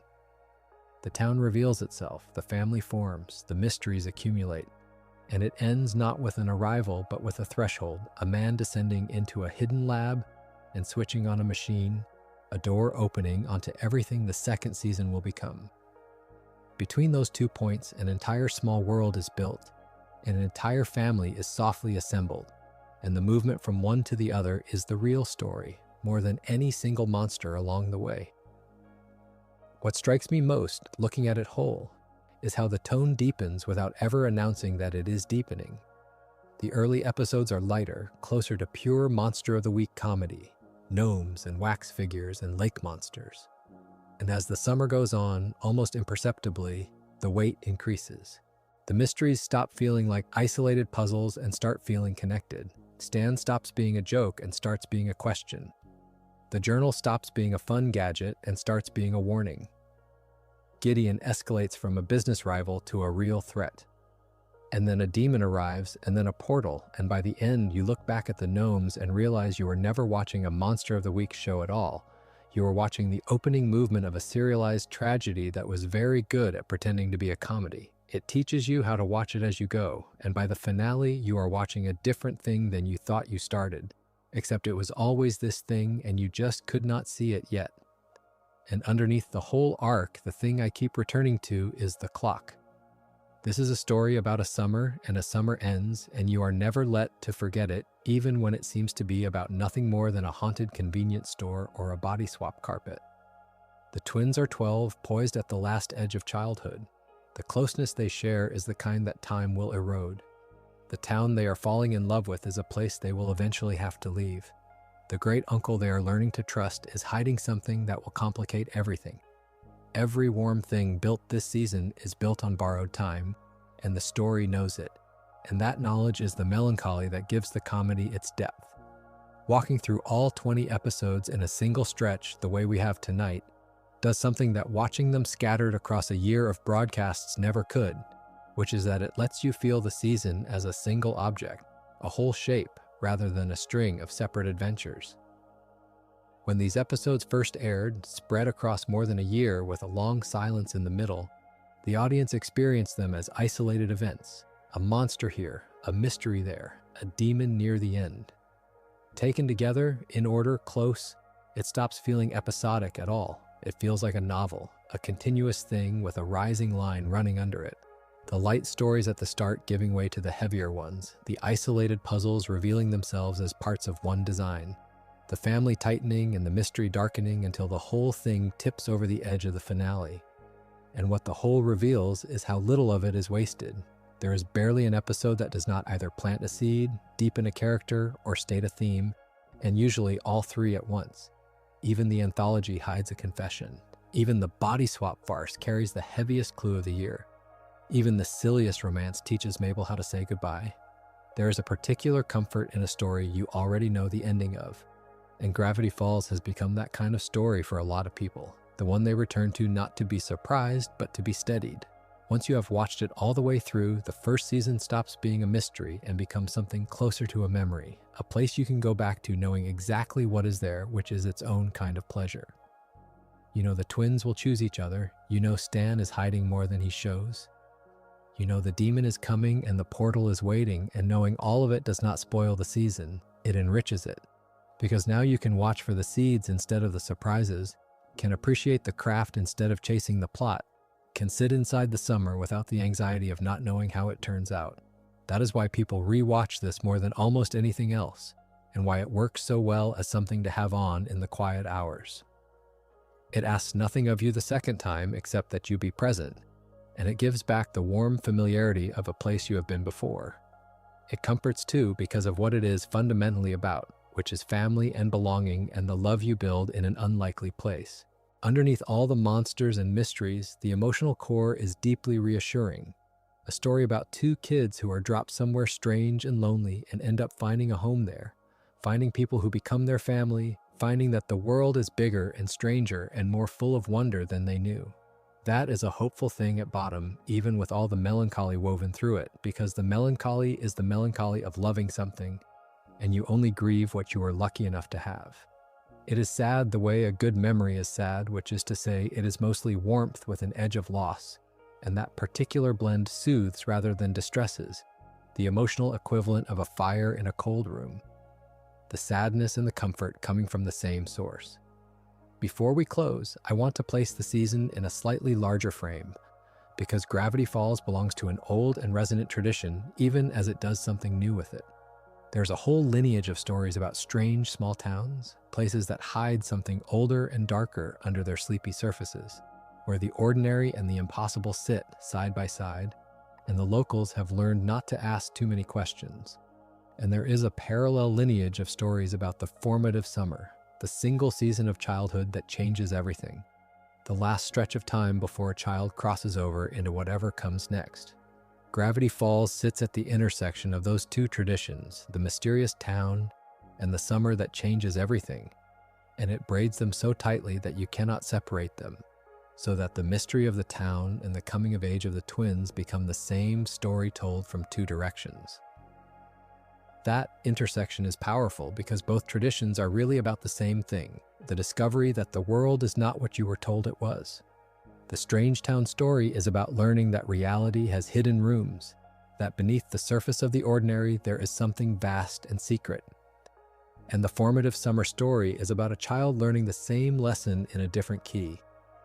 discovering that adulthood, that the world, that other people are deeper and stranger and more complicated than childhood let them see. Dipper and Mabel are living both discoveries at once. They are learning that their town has monsters and that their great uncle has secrets, and they are also learning the ordinary, universal thing every kid learns at the edge of adolescence, that the safe, simple world of childhood was always sitting on top of something bigger they were not ready to see. What the show adds to those old traditions, the thing that makes it its own, is the specific warmth of the family at the center and the specific honesty about time. Plenty of stories have done the strange town, plenty have done the last summer of childhood. Fewer have done both while also being this funny, this warm, this willing to build a real family out of a con man and a handyman and a teenager and two lost kids, and honest from the first frame that the summer's going to end and the closeness is going to fade and the whole bright thing is on loan.